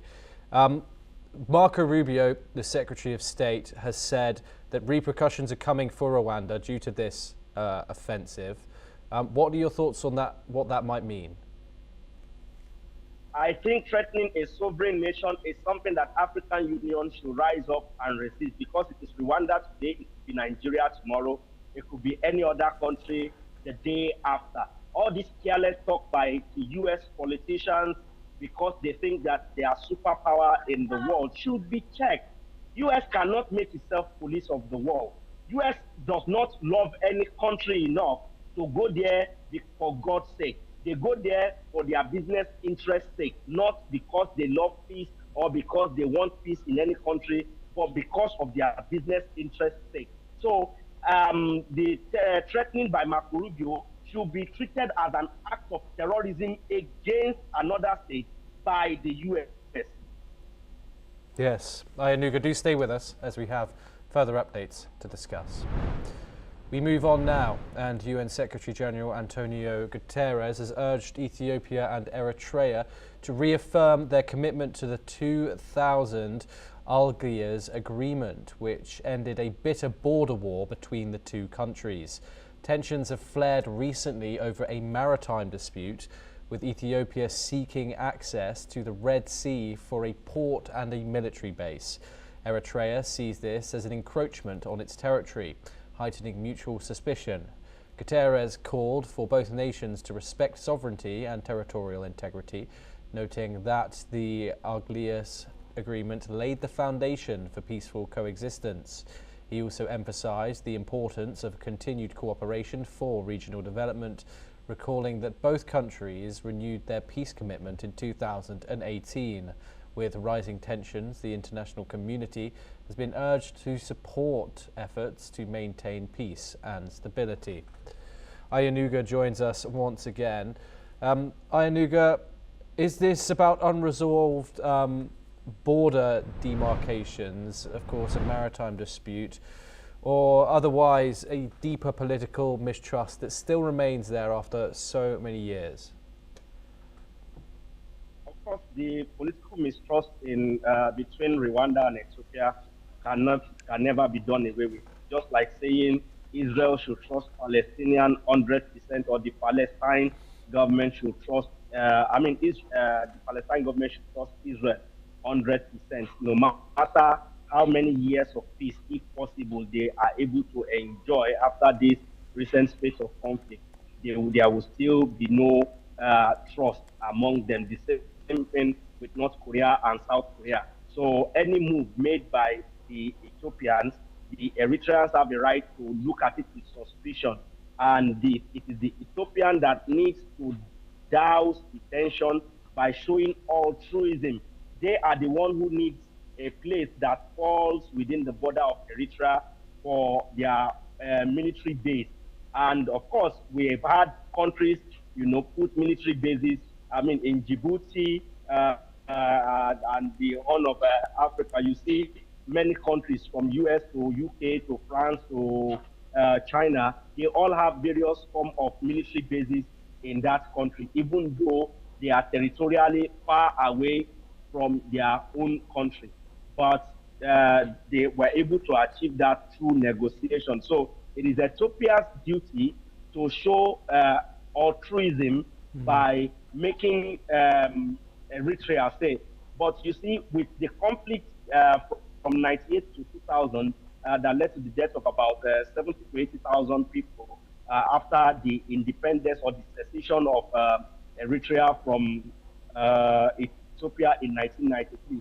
You won't blame Eritrea at all if they are not giving an inch to Ethiopia. They would rather give an inch to maybe another neutral country than to give Ethiopia an inch, knowing fully well that give them an inch, they might likely take a mile. So I don't blame Eritrea on that, and I believe that they should all listen to the voice of reason, because it just as recent as 2018, they still recommitted to the 2000 agreement, saying that they want that peace to continue, and nobody on both sides should do anything that will interfere or damage the fragile peace. Don't forget that Ethiopia itself is having its own internal battle with the Tigray region that was, quelled recently, about 50 years recently now. So they should, with that going on in Ethiopia, the Eritreans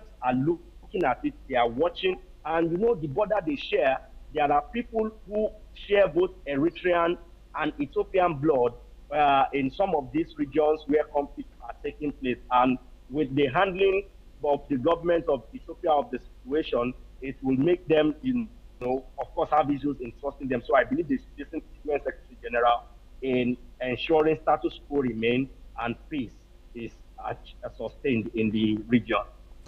Yeah, and Ayanuga, what would this renewed conflict mean for the already fragile Horn of Africa region in its entirety? Is there any danger of tension spilling into wider areas? Of course, there will be dangers of tension spilling into wider areas, because don't forget that people who are running away from Sudan are looking for where to run to. So if we have a conflict now breaking out between Eritrea and Ethiopia, where will those people run to? Kenya is watching with keen observation. It is not like Djibouti or Somaliland or Somalia are also super peaceful. They are all having fragile peace that they are maintaining in their region. So any spillover, any little spillover from any of the countries will, of course, have a domino effect that might spiral out of control. Yes, Ayanuga Olugbenga Paul, thank you very much for joining us here on NewsX World. It's a pleasure to have you on the programme, of course.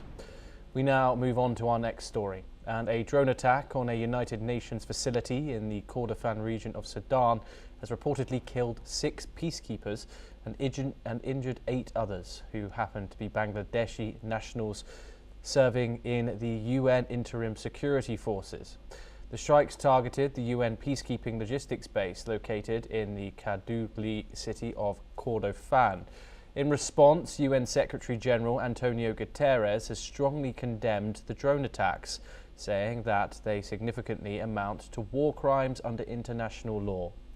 Meanwhile, the Sudanese army has accused the RSF paramilitary group of carrying out strikes on the UN base, also stressing that the RSF wants to subvert the peacekeeping institutions operating in the region.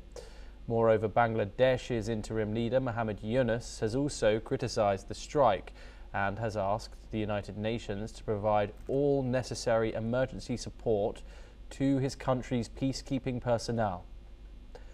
We're now joined by Shuaib Chowdhury. He is the editor of The Blitz in Dhaka.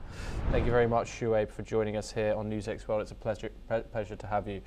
Shuaib, Bangladesh send one of the most amount of peacekeepers to the United Nations than any country in the world. Do you think that Bangladesh and Dhaka might reassess how many troops that they supply the United Nations with after this tragic incident?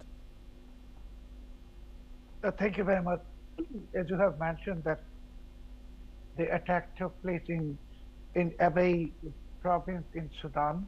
Abay is an oil-rich province, and it is disputed by Sudan and South Sudan. Now, according to the latest information, as you also know, that 6 of the members of our Bangladesh army, which includes Corporal Masood Rana and 5 more soldiers, they were killed, and also 8 of the members of Bangladesh army, they are also critically injured. So this is taking place at a time when United Nations peacekeeping force is reducing the number of its members, and particularly a very large number of Bangladeshi contingent were returned from another deployment. So with this latest report of the attack, drone attack in Sudan, of course for Bangladesh Army this is a challenging situation because they may not be interested in continuing in that particular area because no one wants to sacrifice the lives of their own soldiers for peacekeeping efforts. This is a very complicated situation for Bangladesh Army. Yeah, indeed. And what does this tell us about the security breakdown in southern Sudan here? 6 Bangladeshi UN peacekeepers killed. What are your thoughts, and what sort of stuff are you hearing inside Bangladesh, which is of course the nationality of all the victims in this incident? You see, there are 4,000 police and army from the United Nations in that particular area. But this drone attack, if you already know that the victims were all from Bangladesh. The total 14, 6 dead, 8 critically injured, all are from Bangladesh and not from any other country. There are troops from other countries also.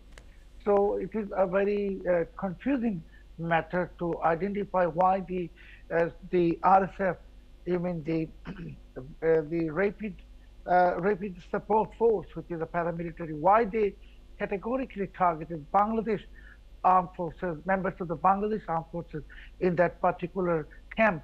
Why not other places? So this is something possibly our army will investigate, and United Nations will also investigate. But as a journalist, what I believe that, it is not a kind of the isolated incident that it took place because it happened where only Bangladesh soldiers were stationed. So this is very strange situation, and I think they will investigate. But as I mentioned, that this particular attack may discourage Bangladesh Army from continuing their services in Sudan. Yes, thank you very much, Shoaib, for joining us here on News X World. Pleasure to have you, and thank you very much for taking the time. We now move on and over to Tunisia, and clashes have erupted for a second night between police and youths in the central city of Khartoum after a man died following a police chase, fueling authorities' fears that protests could spread across the country. According to witnesses, demonstrators in Kairouan threw stones, petrol bombs and flares and blocked streets by burning tyres, prompting police to disperse crowds with tear gas. Relatives of the deceased say that they will not remain silent and will spark major protests if those responsible are not held accountable.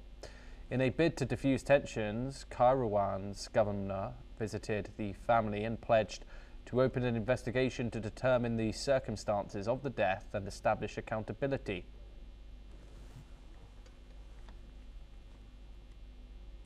A 52-year-old Indian origin man, VKJ Raj Pandey, was among 4 people killed when a 4-story Hindu temple under construction collapsed in South Africa's KwaZulu-Natal province. The new Aho Bylem Temple of Protection, situated on a steep hill in Redcliffe, was being expanded when a section of the building gave way, trapping workers and temple officials beneath the rubble.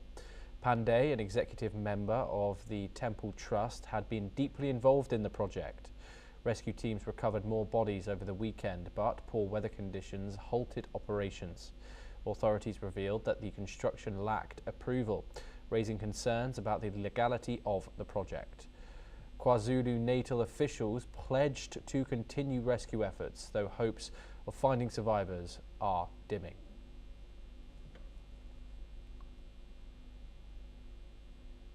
And that's a wrap on the Africa Brief today. Keep watching News X World for more international updates.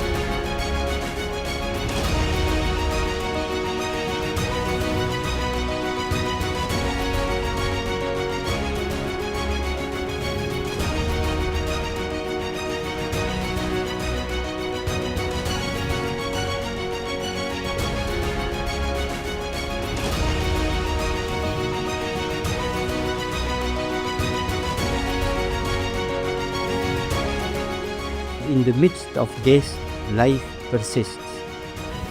In the midst of untruth, truth persists.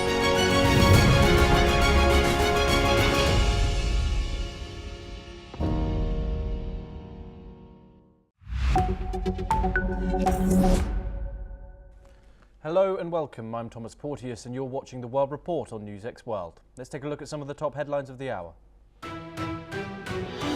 2 people are killed and 8 others critically wounded in a shooting at Brown University, according to local officials. Authorities say the gunman remains at large as the investigation continues.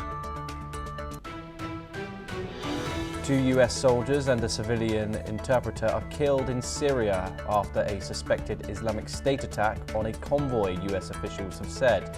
The US military says 3 other American troops are wounded and the attacker is shot dead. UN Secretary-General Antonio Guterres condemns a horrific drone attack on Bangladeshi peacekeepers in Sudan that kills 6 and wounds 6 others.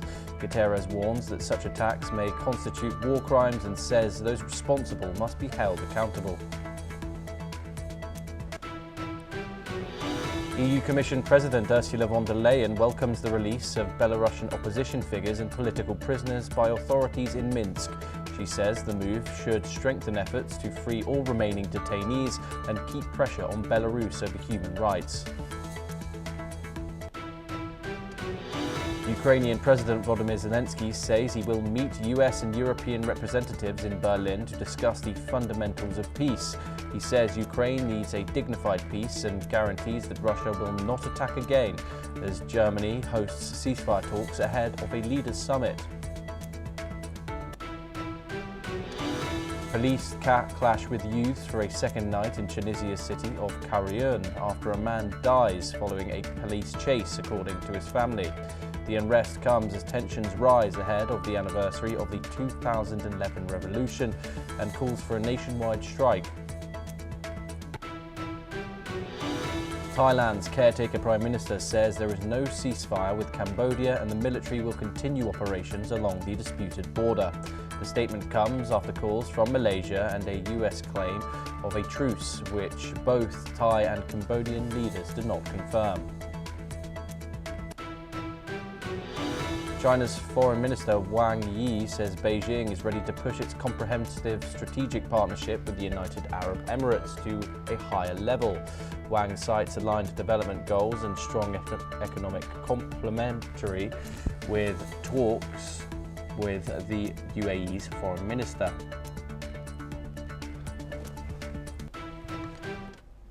We start this hour in the United States and 2 people have been killed and several more critically injured in a shooting at Brown University in Providence, Rhode Island, after a man dressed in black opened fire on the first floor classroom of the Barus and Holy building, which houses the engineering and physics departments.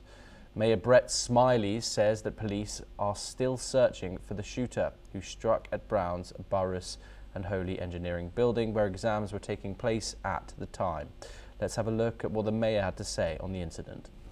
Today is a day that the city of Providence and the state of Rhode Island prayed would never come. We've heard about horrific acts of gun violence and active shooter situations in other places, but not here. But this afternoon at 4 o'clock in the afternoon, we received a call. 4:05 was when the initial call came in to Brown University of a report of an active shooter. I can confirm that there are 2 individuals who have died this afternoon, and there are another 8 in critical status, though stable, at Rhode Island Hospital. Those are the only injuries or casualties that we know at this time. Additionally, we do not have a shooter in custody at this time. There is a shelter in place in effect for the greater Brown University area.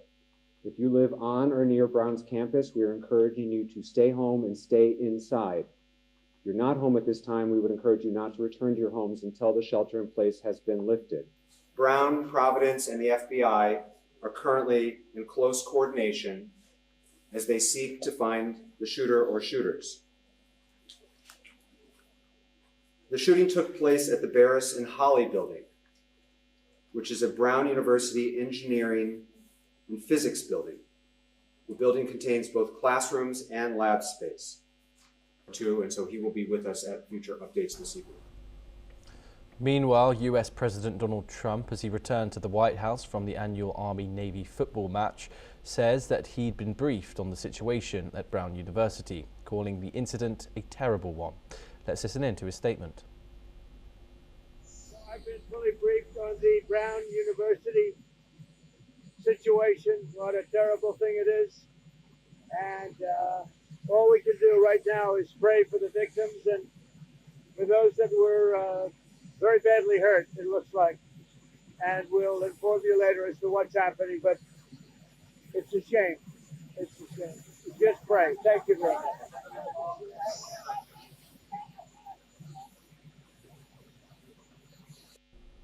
Joining us now is Shruti Dasgupta. She's an international affairs expert and she joins us live from New Delhi. Shruti, as of November the 30th, there were approximately 397 mass shootings nationwide this year. That includes where 4+ people were shot in a single event. This one, however, of course, happened in a place of education. How likely is this incident likely to reignite calls for federal gun reform? Greetings, Thomas. Thank you so much for inviting me. What I understand is that data shows that unfortunately, despite 300+ events, almost, if we include this one, 400 events of mass shootings and injury or death caused by it, that is still a 20-year low for USA. That means it peaked at around, I think, 22, 23 post-pandemic, where the mental state of a lot of people was not very balanced. And now it's coming down to what they call regression to mean, as in what is the average that they can expect. It is down from last year's also. Last year, I believe it was, 600 odd events. Please do correct me if I'm wrong in these stats. What is alarming is also that it doesn't just occur in one particular state or ideology based in terms of red or blue states. It is equally balanced. So this basically shows that what we can do as the Interparliamentary Union to strengthen democracy, to promote human rights, to ensure that humanitarian law is respected. UN Security Council needs a makeover, a comprehensive reform, and India deserves a position there, a role there. Prime Minister Modi during Operation Sindoor made it amply clear that war has never been India's choice. We are with the side of peace. We are neither neutral nor indifferent. We are with peace. We would have dealt with US a whole lot on trade and those kinds of things, and that's not as certain these days. So we have to go back and look at our European partners, our Asian partners. An opportunity to exchange, to have a dialogue, to have a debate on a different perspective on finding the solution of the conflict. First thing that is important to have a common ground, and that we do have with humanitarian laws and human rights, but also to say, okay, what does it mean for us as a country to act on these laws and how can we work together? When we realize that there's something wrong with democracy, the institutions and policies, values come together and we take stock, and it's possible then to improve and chart a new course for democracy. It's the people's right to self-determination, and if they want to be independent, they should be independent. We will not start a war against Greenland.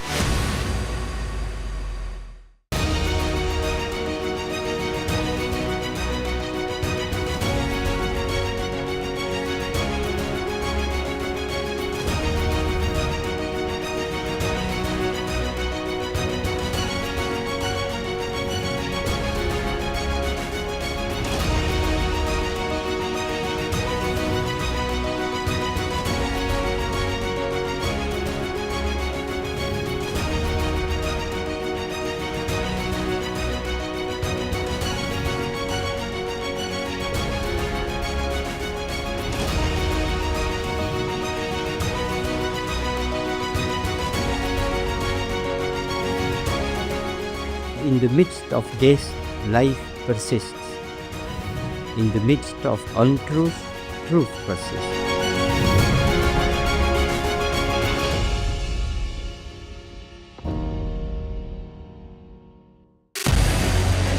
What we can do as the Interparliamentary Union to strengthen democracy, to promote human rights, to ensure that humanitarian law is respected.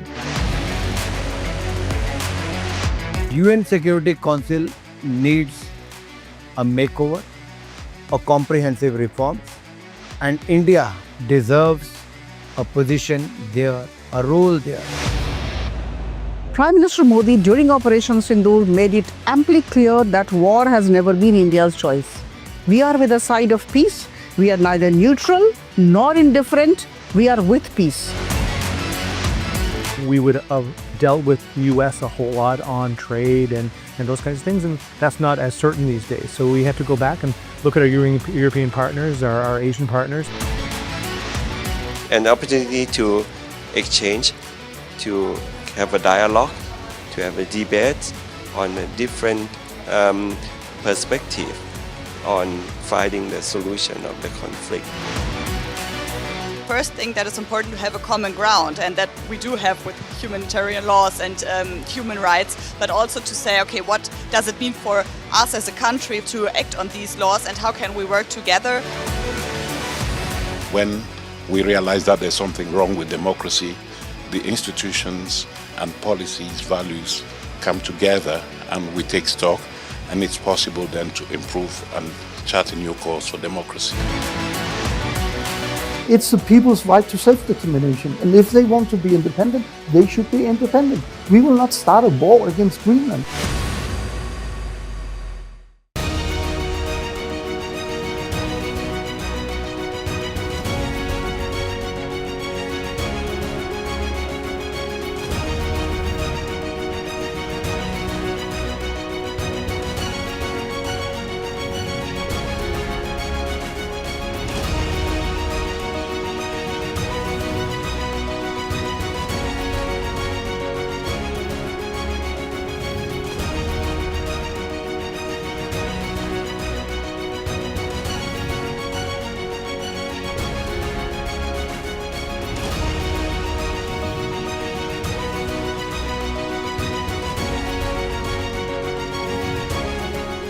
In the midst of death, life persists. In the midst of untruth, truth persists.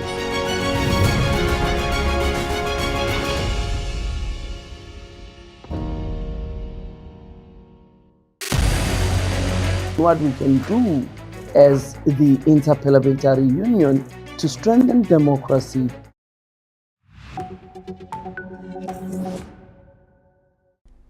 Hello and welcome, I'm Thomas Porteous and we come to you with some breaking news coming out of Australia.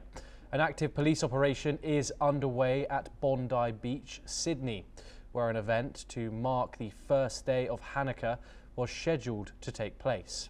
The celebration, named Chinooka by the Sea 2025, was organised by Chabad of Bondi, and was to feature live entertainment and activities for all ages near the beach's children's playground.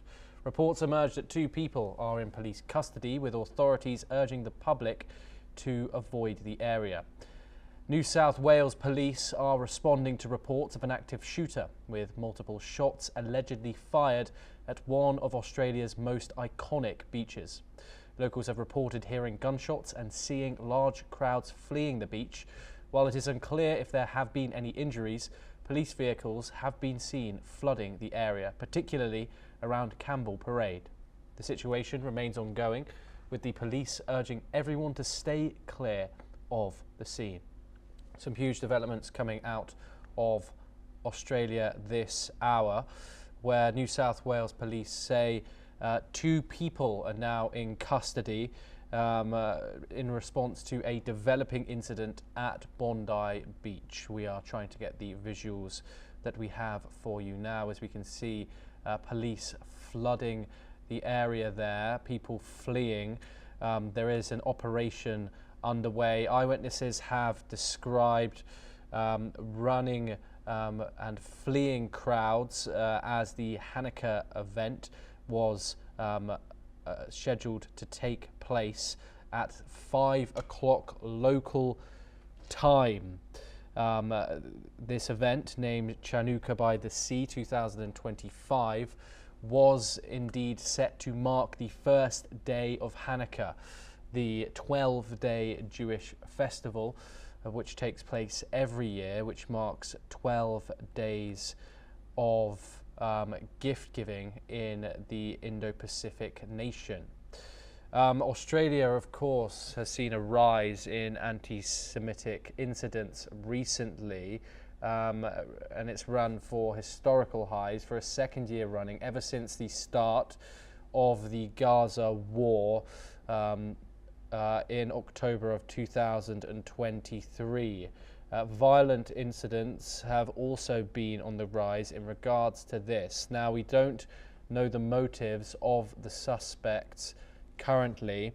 However, due to the nature of the event, analysts and experts are indeed making assumptions that this indeed is an anti-Semitic attack, as reports are of shots fired occur at a Hanukkah event on Bondi Beach, one of Australia's most famous tourist destinations and iconic spots in general.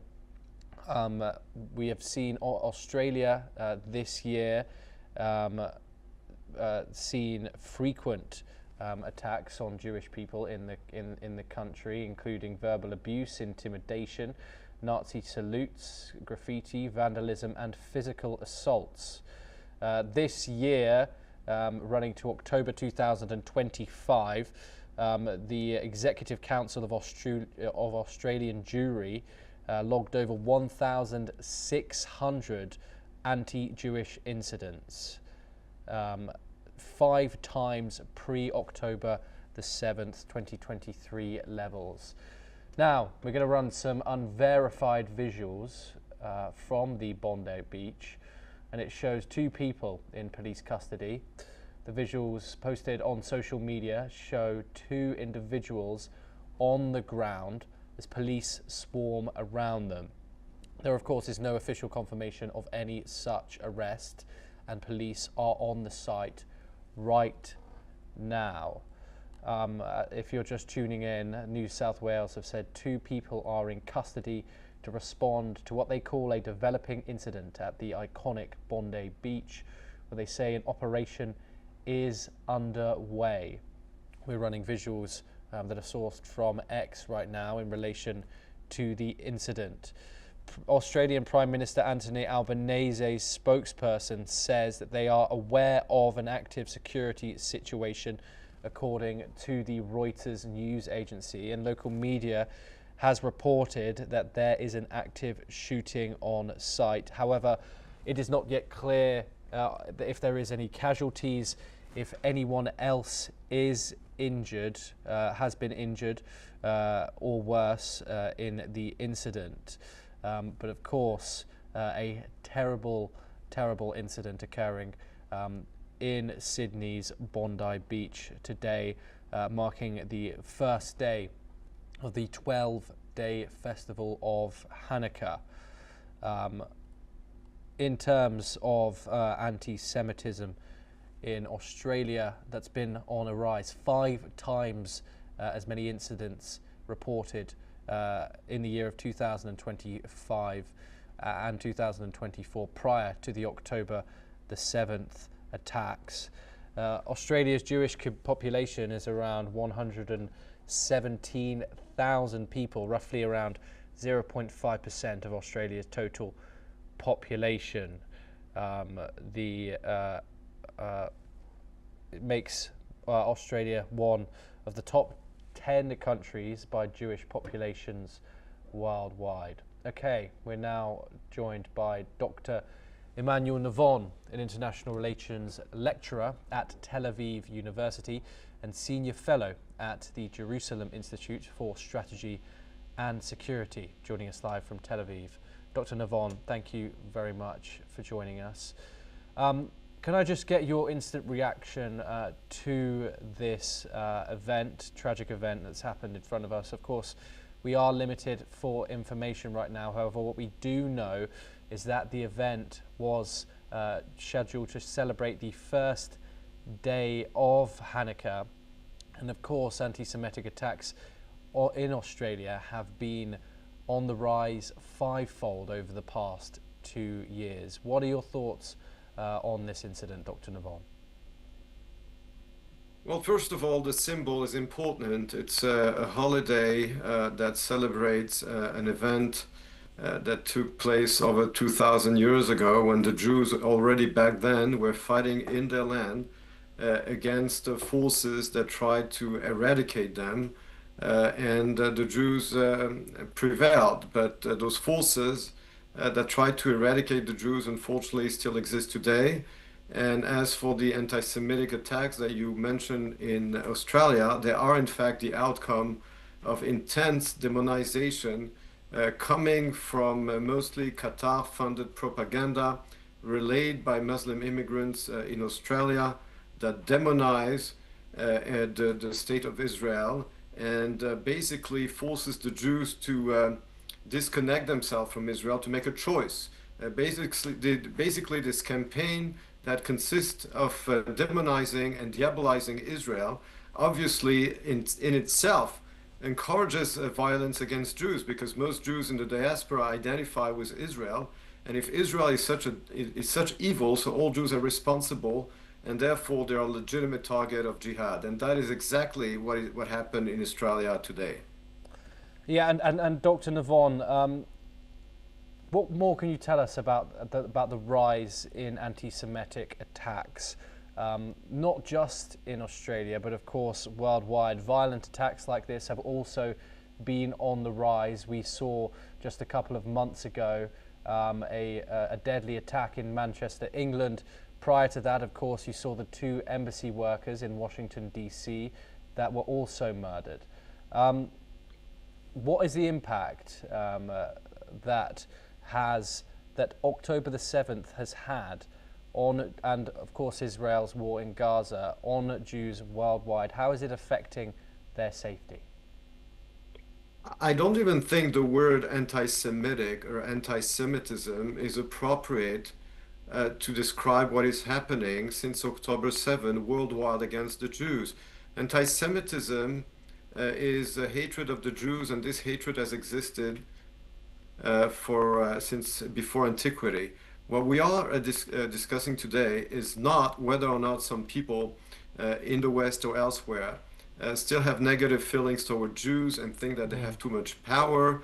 That is not the anti-Semitism we're witnessing today. What we are witnessing today, especially after October 7, is a jihadist ideology that wants to eliminate all Jews, which is indeed exactly what Hamas intended to do on October 7 with the support of Iran.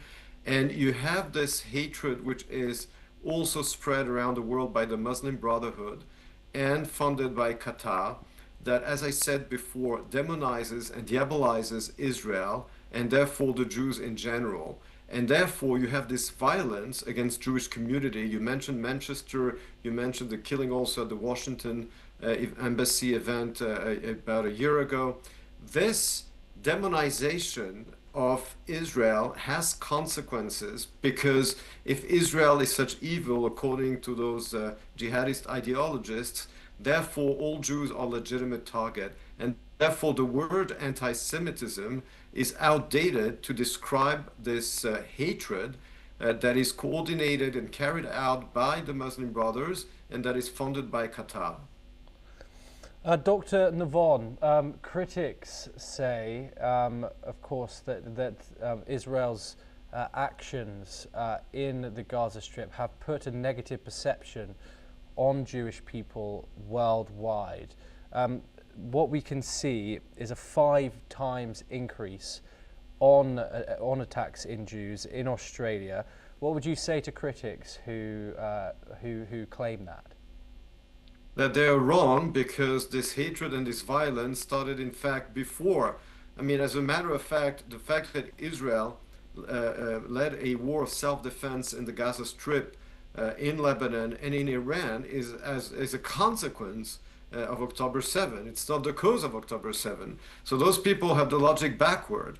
Israel defended itself, and any other country would have done the same, would have done even more. In fact, after the 9/11 in the United States, and after the terrible terrorist attacks in France, in Belgium, in Europe, by the Islamic State, NATO armies went into Afghanistan, they went into Iraq, they went into Syria, and proportionally, they made more civilian victims than the IDF in the Gaza Strip. So here is the proof that this argument is complete nonsense. People who want to hate Jews will always do so and find excuse to blame the Jews themselves for this hatred. It was the same thing, by the way, before World War II, when Nazi anti-Semitism and hatred of Jews was always blamed on the Jews themselves, because they were attributed those evil intentions. As I said before, they were demonized and diabolized, and therefore the hatred directed at them was not only justified, but blamed on the victims themselves. This is exactly what we're witnessing today. Yes, and what actions now can the authorities take, the Australian government take, in order to make Jews feel safe in Australia? Well, it starts with the Jews, but it never ends with the Jews. Look what happened recently in Belgium, in Brussels. There was a Christmas tree and a Christmas ceremony that was destroyed by Muslim Brothers. So there is a jihad going on today, sir, in the West, against the West, and the Jews are the first target, but they're not the last one. And if the Australian government wants to keep the Jews safe, they have to think about the whole country, not only about the Jews. They have to understand that this immigration they have allowed in Australia without demanding from immigrants to adopt the culture and the principles of the West and of freedom has consequences, because by allowing jihadist ideology grow in Western societies, you have this violence directed against Jews, but this is only the beginning. So of course the Australian government should think about the safety of its Jewish citizens, but not only its Jewish citizens. It should think about the safety of Australia itself and understand what is the source of this violence. And I think the answer is pretty clear. Okay, Dr. Navon, do stay with us as we just have some further breaking news that have just come out of the situation. The New South Wales Police have just confirmed that 2 shooters have been taken into custody after a mass shooting event at Sydney's Bondi Beach. Police have also confirmed multiple fatalities and 2 shooters having been neutralised. A huge breakthrough there. They've not provided how many people have been killed. Could you tell us a little bit more about what this incident will be like for the Jewish people of Australia, who should be celebrating the first day of Hanukkah right now? However, it is difficult to think that there'll be anything else on their minds.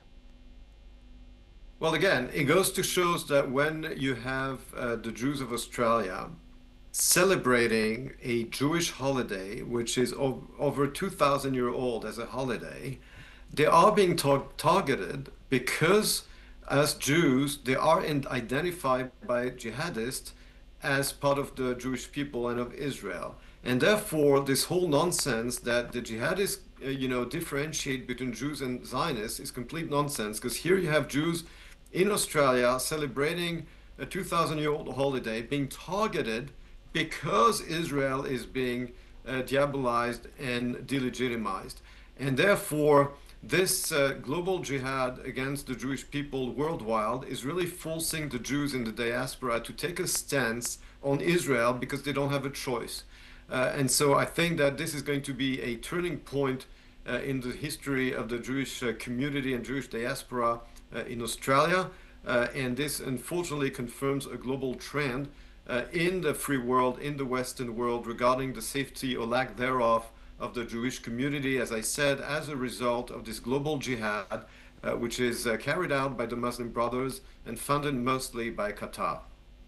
Dr. Navon, of course, we've seen a huge wave of activism across the world since the October the 7th attack, pro-Palestinian activism.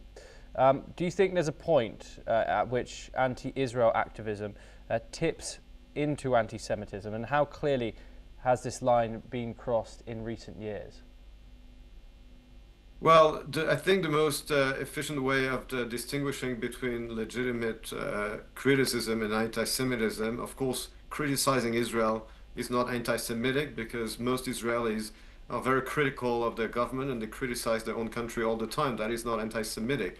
As the former refusenik Natan Sharansky explained, there are three tools to differentiate between criticism and anti-Semitism, what he calls the 3 Ds: double standard, delegitimization, and demonization. Whenever you apply different standards to Israel and to other countries, especially Western countries, whenever your criticism of Israel turns into demonization, into turning Israel into a monster, and finally delegitimization, when you go from criticizing a policy to questioning the very right of Israel to exist, all those 3 Ds together constitute the dividing line between anti-Semitism and legitimate criticism. Okay, if you're just joining us, I just want to say we are covering there's been a shooting and a developing incident at Bondi Beach in Australia, where police have confirmed multiple fatalities at the first day of a Hanukkah event on the iconic Sydney beach. Dr. Navon, I just wanted to ask, of course, online social media plays a huge part in everyone's lives now.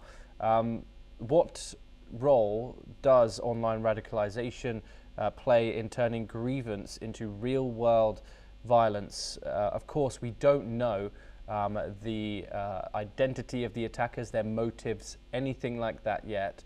And so what role does online radicalization play when it comes to attacks like these? Well, we need to understand the very lethal effect and influence of TikTok. TikTok, which is promoting very anti-Israel, but also very anti-Western ideology. It is a Chinese platform since October 7.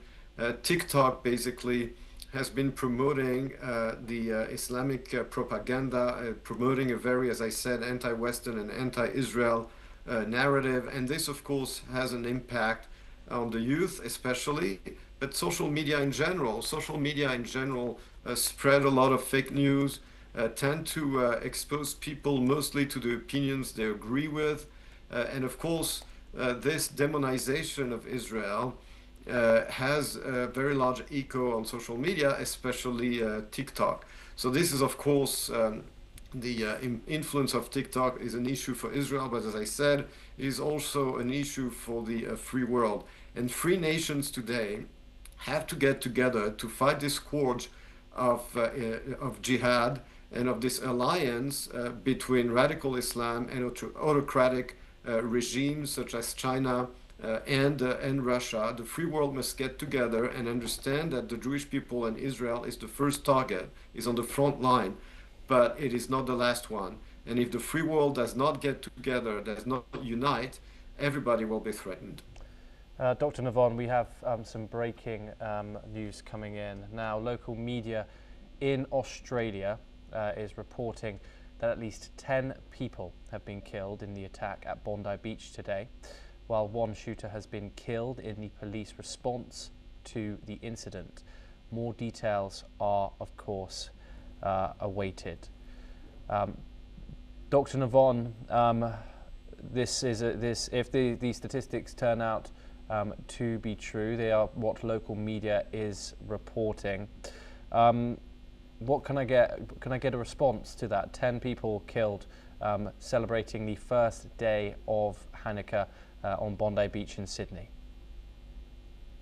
Well, it's a horrendous figure, and let us hope that it will not continue to grow. 10 people who are the victims of a age-old hatred towards the Jewish people, and they are the direct victim, of course, as I've said before, of this campaign of demonization and diabolization of Israel and of the Jewish people, and this has to stop. Of course, Jews in the diaspora today know and must know that they have a safe home in Israel, that they should always know that they have where to return, but it doesn't mean that the Jewish diaspora should vanish and disappear, because that would be a victory to our enemies.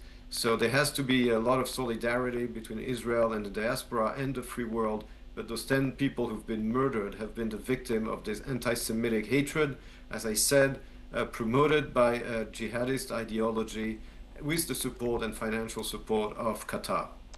Dr. Emmanuel Navon, thank you very much for joining us here on NewsX World. It's been a pleasure to have you. Thank you. We will continue to cover this story. However, of course, if you're just joining us, New South Wales Police in Australia have said that 2 gunmen have opened fire at Bondi Beach and that they've been neutralised. You are seeing the live visuals right now. Of course, I would like to reiterate that we don't know the motives or the identification of the suspects. We have reports from local media that have said that 10 people have been killed in this shooting. However, this is not confirmed. I just want to reiterate that to our viewers. Of course, we have got some conflicting information coming at us, but as soon as we verify any of the evidence, we'll get it straight to you. We're showing you live visuals of Bondi Beach in Sydney right now, where you see police cars and other emergency services and crowds of people lining the street following this attack, which of course has occurred on the first day of Hanukkah, where a festival was set to start with the Jewish community in the Australian city of Sydney. The event, named Chanukah by the Sea 2025, said it was set to begin near the Children's Beach and scheduled to host many events to welcome in the Jewish festival, which, of course, Dr. Navon says is over 2,000 years old and very, very important to the Jewish people. Okay, we have some eyewitness accounts who have reported that around 20 shots rang out after the shooting, and that helicopters began circling straight afterwards. We're now joined by Charles Thompson. He's an Australian journalist. He joins us live here on NewsX World to discuss this ongoing situation in Australia. Charles, thank you very much for joining us. Australia, of course, has seen a dramatic rise in anti-Semitic attacks since the October the 7th terrorist attacks in Israel and the start, of course, of the Gaza war. Can I get your initial reaction to this tragic incident, which has occurred in such an iconic place in Sydney, and if reports are correct coming out of Australian media, such a terrible event with almost 10 people possibly in a fatal condition?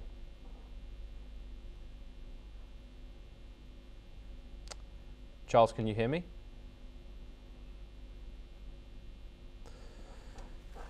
Okay, apologies there. We seem to be having some network issues. Police for this incident have confirmed multiple fatalities and 2 shooters being neutralised. There are multiple fatalities following this shooting in New South Wales at Bondi Beach. 2 police officers are also reportedly injured, although the severity of their injuries are unknown. Police said it is also not known at this stage if the incident is connected to the Hanukkah event that was taking place on the beach. Of course, it's very important not to speculate in these instances. Of course, we know nothing yet about the 2 suspects that have been what the police call neutralised in this incident. We have limited information, however we are getting it right to you as soon as we can.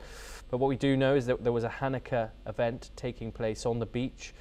2 people have been neutralised, and that Prime Minister Anthony Albanese of Australia has described the scenes as shocking and distressing.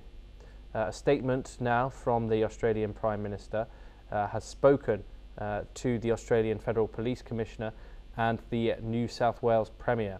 He says that we're working with the New South Wales Police and will provide further updates as more information is confirmed. Police and emergency responders are now on the ground working to save lives. Charles Thompson joins us now, an Australian journalist. Charles, we've seen anti-Semitic attacks rise 5-fold in Australia since October the 7th. Can I get your thoughts on this situation? Of course, we have limited information coming out of it, but we are showing visuals. It's clearly a very serious event. Your thoughts on the current situation and the current mentality and the rise of anti-Semitic attacks in Australia over the past 2 years? I think your question probably has some of the answers. This is intolerable. This is unacceptable. This should never have happened. There's going to be a huge investigation. The Jewish community of Australia deserve better. And I have no doubt that now a lot more care will be taken to make sure that such an accident or incident doesn't repeat itself. I mean, how did these people get into Australia? Why are they in Australia? How did they get guns? How did they get to a place like Bondi Beach? Now, we must remember that Bondi Beach has had incidents before, not with guns, but smaller incidents. So the police were fully familiar and they knew that there was trouble to be had there. Also, I believe there are cameras on the beach. So there will be a lot of work that now has to be done. And, this is a very sad and tragic. Okay, we seem to have lost Charles there, unfortunately. But of course, as he was saying, that the gun laws in Australia aren't anything like in the United States or New Zealand. Of course, gun laws in Australia are highly restricted, and that the fact that a reported 20 shots rang out during during this attack is highly unusual for someone to be able to get hold of a gun like they have. Bear with me 1 second. Of course, we are covering this attack that is going on in Australia that has occurred, where 2 suspects have been killed. Charles, of course, brings up the very, very important point that Australian gun laws, licensing, of course, is mandatory. Semi-automatic and fully automatic weapons are tightly controlled in Australia. Most are banned for civilians, except for a very narrow approved amount of circumstances. There are different license categories which you can hold with higher restrictions on higher firearms.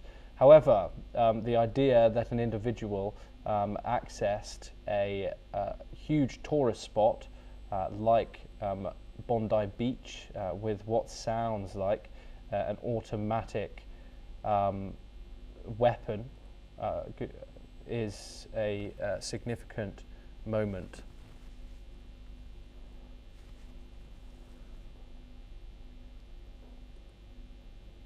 Okay. New South Wales have said that the Australian police have neutralised the suspect. of course, police have told certain news outlets that multiple people have died in the shooting, but have not said how many. They've merely said that 2 police officers have been injured. However, reports in local Australian media put the death toll at the number of 10.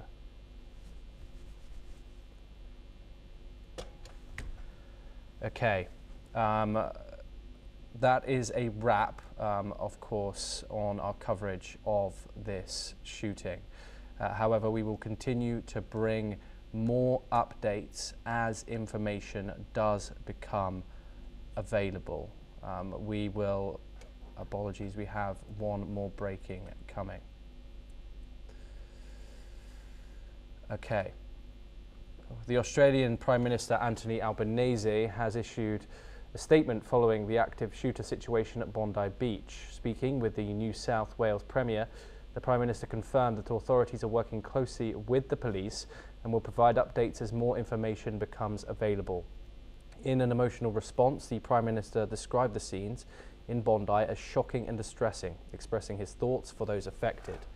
He assured the public that police and emergency responders are on the ground, actively working to save lives. Well, that wraps up our coverage on this live event. We'll of course continue to cover it and update you with all the information coming out of this distressing but developing situation as the day unfolds. Thank you very much for joining us here on NewsX World. I will continue to bring you more updates as soon as we get them.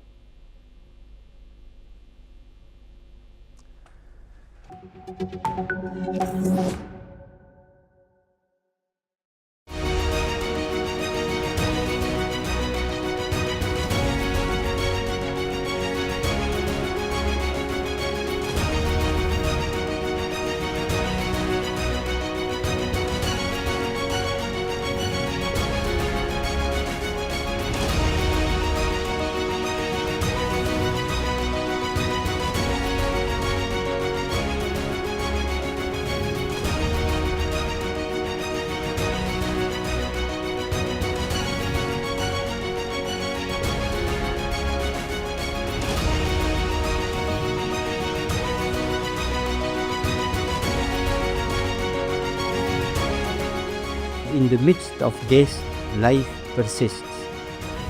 In the midst of untruth, truth persists.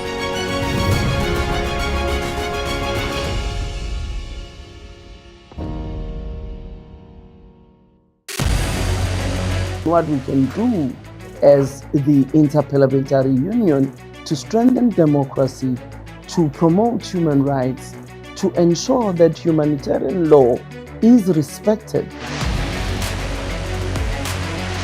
UN Security Council needs a makeover, a comprehensive reform, and India deserves a position there, a role there.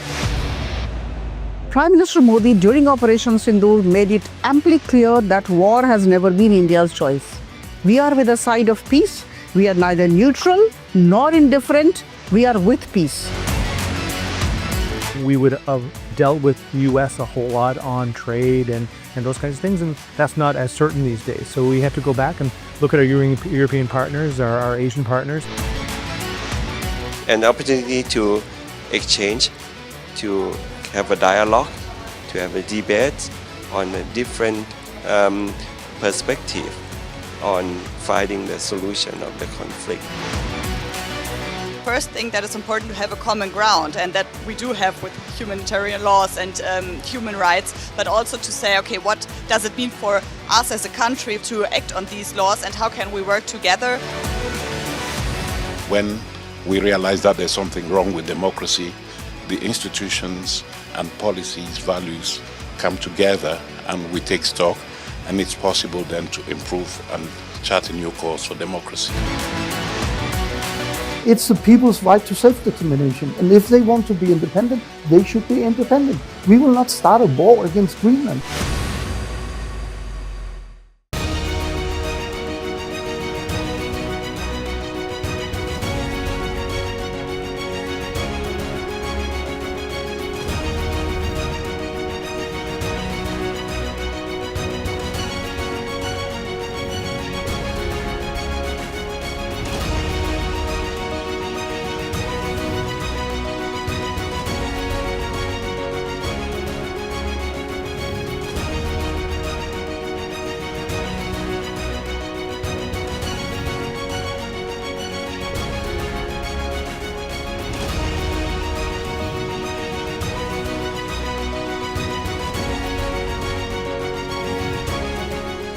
In the midst of death, life persists.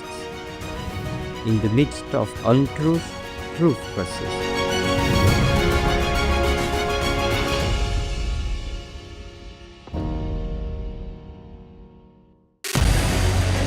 What we can do.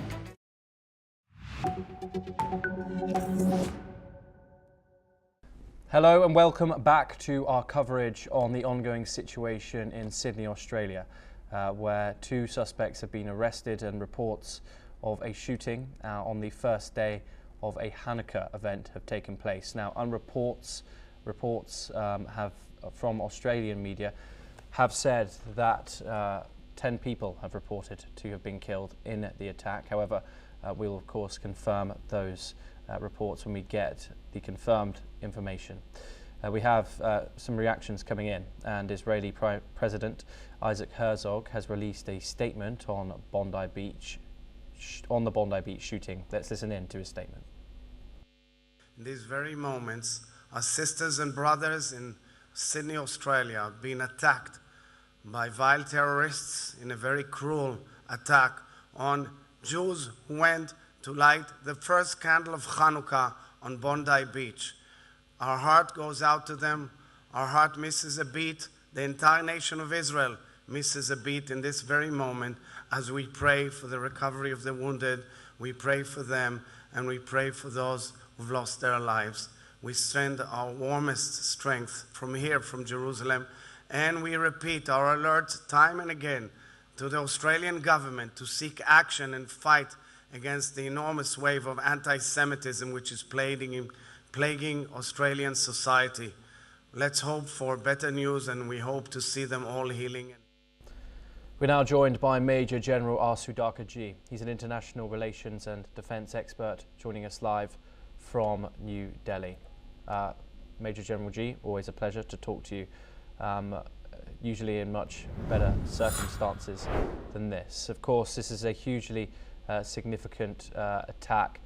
Police have now confirmed that 10 people have died at this on this attack in Sydney. We do not, however, know the motive of the 2 individuals which are said to have been the perpetrators of said attack. Can I get your instantaneous reaction to hearing this news? Yeah, Thomas, good afternoon. Thank you for getting me for your show. It's a terrible news to break with, and but this is certainly not expected from a country like Australia. So my heart goes out to the deceased soul. May their soul rest in peace. May God bless them. But having said that, let me tell you that this is the ugly face of terrorism to my mind. Being a geopolitical analyst, I personally feel perhaps the caliphate is extending, or it has already extended right up to Australia and beyond.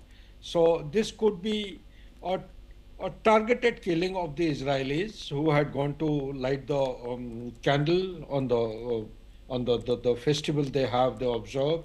It could be that, or it could be an extension of the ongoing conflict in the Middle East as a retaliation.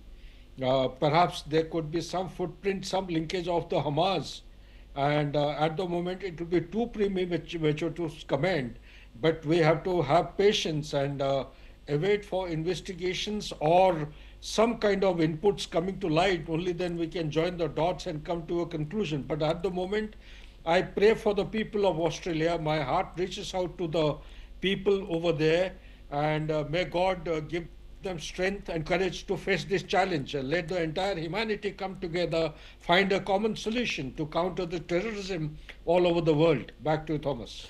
Yeah, and of course, as you've said, it's crucial that we don't speculate, and we don't know the suspects' aims here.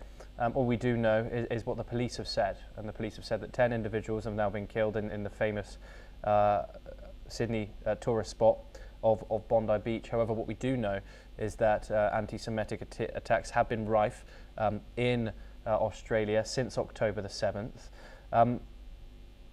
Let's excuse the religious angle of this just for a minute. When an attack of this scale happens in a country, especially like Australia, who has extremely tight gun rules, which sees mass shootings on a very, very rare occurrence, what does this signal internationally? You see, a couple of things are coming to my mind, being a military man. Firstly, it is happening at a place of tourism attraction. And it's a tourist event taking place, and that again goes to reinforce the footprint of terrorism which India in Pahalgam it had actually manifested. The places of tourists or places of interest of tourism are being attacked across the board all over the world. There are a couple of 2, 3 more examples which have happened which have not caught the limelight, but 2 of these are very important. One is Australia, one is India. And the second point that comes to my mind is that at the moment, you're right, it will be too premature on our part to speculate and come to any conclusion. But suffice to say that it is a premeditated act. People have kept the activities under observation, and there are linkages to be actually joined to come to a comprehensive conclusion. So there are handlers, there are forces inimical to the growth story of be it Australia or country like India, and there is a factor of terrorism everywhere. So we need to actually guard against this. We have to be very careful. The police and the security apparatus has to be rather proactive in order to deter these kind of movements by the forces inimical to the safety and the stability of any region. Last but not the least, why Bondi? Bondi has, I don't think in the history they have had any case of terrorist attack. But if this is taking place in a like Bondi in Australia, in Sydney, perhaps we need to actually think much more in detail and find out the root cause as to why is it happening. Is there anything else? Maybe there could be a large number of sleeper cells around Sydney, and so the sleeper cells are being activated gradually by different terrorist groups who are operating, maybe an extension of ISIS. You never know. I have been reading a lot in open source. So let's hold our horse and wait for the findings and the investigation reports to come. At the moment, I would only urge the people not to panic, keep calm, and look around for shelter. Don't move out of the houses. Stay at home and be very safe and secure. Ask for the security from the security apparatus, because it's 10 is a big number. It could be much more. So let's wait for the figures also to come in. And this is a blatant and open, broad daylight kind of attack which is taking place. Ben Aris joins us as well. Ben, eyewitnesses, of course, and local confirmation says that this did happen near a Hanukkah event on Bondi Beach. This motive, however, is not confirmed. How do global security agencies assess the risk to Jewish communities right now, especially in a country like Australia where mass shootings are so infrequent? Okay, we are joined by Sudhakar-ji. Once again, Sudhakar-ji, same question to you. We have to say this motive isn't confirmed, but how would the global security agencies assess the risk to Jewish people right now? Of course, we saw embassy security heightened after the killing of those 2 embassy workers in Washington, D.C. earlier this year. The first day of Hanukkah, it's 12 days of festivities. How do you think Jewish people, will be feeling worldwide after this attack? Is that question meant for me, Thomas? Yes, it is. Well, goes without saying, it would put them absolutely insecure, and it would scare them to death, I would say, because it's a kind of a revisit of October 7, 2023. It's something on those lines. They were having celebrations on that day, and it is something close to that only. So if it can happen in a place like Bondi in Sydney, and it can happen anyway. So therefore the Israelis they have to be doubly safe and secure, and need to protect themselves well, because they could become a target anywhere and everywhere. So that is one point. Second point is, I think everyone in the world has to come together and address it squarely and boldly in a most comprehensive manner. We can no longer in 21st century call somebody's terrorist as a freedom fighter and a freedom fighter as a terrorist. We have to have a common definition, go by the regional interpretation of the meaning, and evolve a counter strategy to deter and address such kind of threats to mankind. Back to you, Thomas. Yes, Sudhakar-ji, do stay with us as we have an update on the death toll from Bondi Beach. And according to reports, at least 10 people have been killed in the shooting incident. This toll includes one shooter, while one other is reportedly injured and being treated. Reports also indicate that at least 12 others have been injured. This toll may rise. Further updates are awaited. Sudhakar-ji joins us once again. Major General G, of course, since October 2023, we've seen attacks and threats against Jewish communities across Europe, North America and Australia. Of course, this coincides with the October the 7th attacks of 2023. In fact, in Australia, it's even worse with the anti-Semitic attacks since that day 2 years ago, just over 2 years ago now, has increased fivefold. What connects these incidents internationally? Is it online spiraling, online radicalization? What exactly is it that's causing people to take violent action against Jewish communities worldwide? That's a great question, Thomas, because radicalization once upon a time required people to move physically, report to one particular center of training, and radicalization used to be a theoretical coaching and education, followed by practical handling of situations as to how one undertakes the process of radicalization. These days, the internet and the Gen Z category kind of people and the social media, they have replaced the physical movement. What used to be taught manually and physically once upon a time, way back in 90s, is being done on internet, like it has happened in New Orleans. You had a veteran from Special Forces sometime close to, I think, 20th of January 2025, who drove a vehicle. So it was something on those lines. So like he's been indoctrinated or radicalized by the ISIS. Same is the case with way back in 2016. If you take your mind back, both Germany and France, they witnessed, lorry drivers driving the lorries with steel beams into places of celebration, knocking off 86 people dead and 286, becoming casualties. And a similar thing happened in Berlin as well. And this year itself in Berlin, it has happened more than 5 times. So these are the new normal of terrorism. One has to be mindful of these kind of things. And on investigation, you will be surprised to learn that both these people in France as also Germany, way back in 2016, they were found that they belong to Tunisia, and they have been indoctrinated or radicalized by ISIS. So same is the case with the American at New Orleans. He had been radicalized by the ISIS. There are many such cases which are coming to light. So therefore we have to guard against such kind of things, educate our people, sensitize them, and undertake anti-radicalization measures and put them into effect in a much more comprehensive and holistic manner. Back to you, Thomas. Yes, we are joined by Ben Aris.